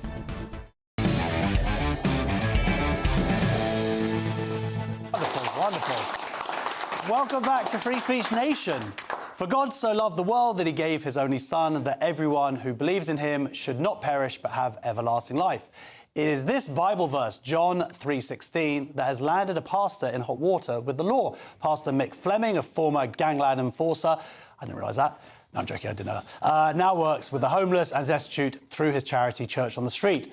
But it is the Bible passage he put on the back of his camper van that has brought him into the headlines when he was approached by a police officer who said that verse could be considered hate speech. I'm now joined by the pastor Mick Fleming. Welcome to the show. Brilliant. Thanks, Josh. Thanks for having me. Absolute pleasure. Look, so what happened? I've seen a picture of it. You've got this, you've got it posted on the back of your van. You've got this scripture. I can't see the offensiveness. But let's talk. So just a policeman came up to you and said... Yeah, he just tapped me on the shoulder whilst we were filling up with petrol. And he said, you know, he were a nice guy. It was like he were giving me the heads up. And it was like, if somebody complained... So we're seeing it here. Oh, there you go. Yeah. So he's we're giving me the heads up so that if anybody complained, he said someone would have to come and speak to you because it could be deemed as hate speech. So I didn't sort of complain. I haven't put a complaint in. I haven't done anything. But I just asked the question on social media. What do people think? You know, do you think that's ridiculous? Do you think it is? What do you think? I think the big thing for me was, like, why would you come and tell me that? Why would you ask that question? Why would a policeman come and ask that? And I think, so he says, only begotten son. So I don't know if that's a religious connotation, because I'm a Christian and I believe Jesus is the Son of God. So the only way I can think it might offend is if somebody is an atheist or someone's from another religion and they don't believe that. But the first line is, God so loved. And I just thought, I don't know what you think, Josh. I find it quite bizarre. And, you know, we kind of like, where I'm from, it's like there isn't free speech. So my accent, northern working class, doesn't give you free speech. You know, that's a fact. You know, kind of where I'm from, nobody listens to when I'm feeding children who haven't eaten for 2 days. Nobody listens. The suicide rates that are going through the roof of my friends, the drug-related deaths that are going through the roof, nobody listens. So free speech is really good if someone's going to listen. Well, with this quote, look, there are passages in the Bible, in the Torah, in the Quran, that arguably are very offensive. Yes, certainly when taken out of context or whatever. But this particular quote, I don't see how there could be any perception of offence here. So then it does lead us to the fact that it could only be that it's just because it's a Christian teaching, like saying like you're going to get someone saying it's hate speech for saying Merry Christmas or something. Yeah, it's a really strange one, isn't it? It's hard to kind of weigh up, but I've had the police contact me directly and wanting to sort of get to the bottom of it. But the bonus is I'm a Christian minister, and that scripture on the back of the policeman tapping me on the shoulder has gone right around the world. So it's like through America or Australia. That's my job, isn't it? So I've done my job. I don't need to do the police's job for them. It's not my job.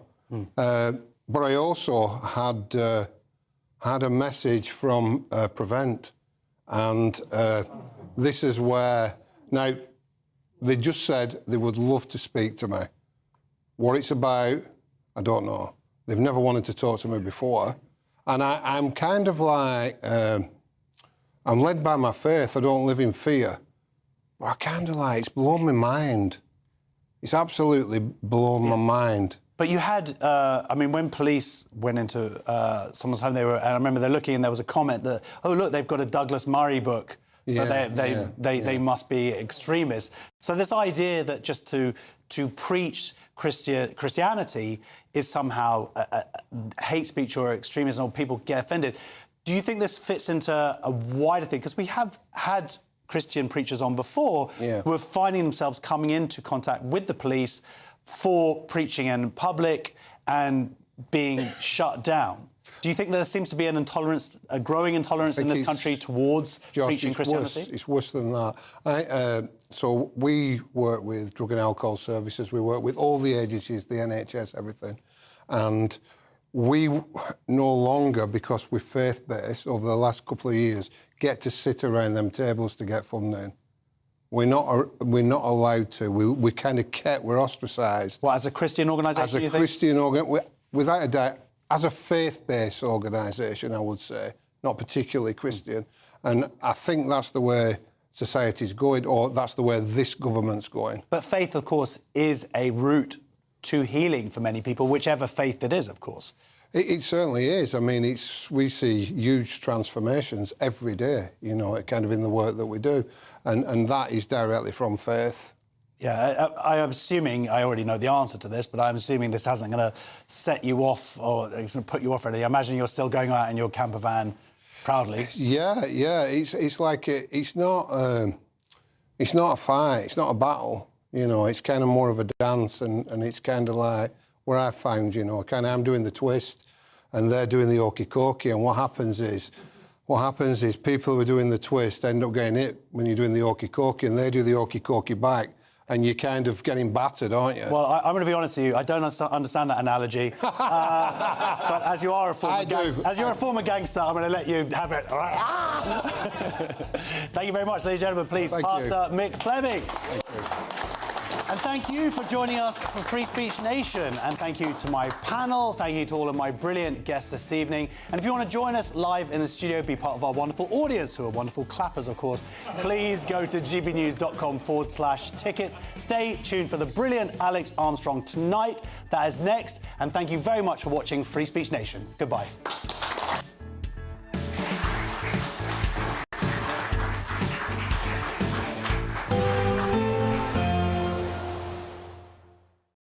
Today, clouds overhead, total zen within. Boxed Solar sponsors the weather on GB News. Good evening and welcome to your GB News weather update from the Met Office. Well, it's a mixed picture out there. We have an area of low pressure moving south and eastward, so rain or showers for some of us, and it's still feeling chilly. So the area of low pressure is across the northwest, and it's going to gradually sink its way south and eastwards as we go through this evening and overnight. So any outbreaks of rain across Northern Ireland will sink their way into Wales, northern England, eventually towards southwest Wales and southern England, accompanied by a strong, brisk northwesterly wind, so coastal gales possible in the south. Further north, holding on to a lot of cloud, but the wind direction now coming in for a northerly. But for most of us, it's a frost-free start to Monday morning, given a lot of cloud cover and showery outbreaks of rain. So there are going to be some showers focused again across eastern Scotland, where they could be falling as snow over the mountains. Drier towards the west with some sunny spells. Best of the sunshine really across Northern Ireland. Dry here to start Monday morning. But across England and Wales, well, it's a cloudy but chilly start to the morning, with the strongest winds still across the southwest and into the English Channel. So as we go through Monday morning and into the afternoon, most of the showers across the southeast will clear their way through. Best of the sunshine across Northern Ireland, into Scotland and eventually into parts of Wales and the southwest as the cloud breaks. Then the focus for the showers really confined to eastern areas, still falling as snow across eastern Scotland. It's going to be feeling chilly out there. We hold on to more of a northerly wind, but feeling more pleasant across Northern Ireland.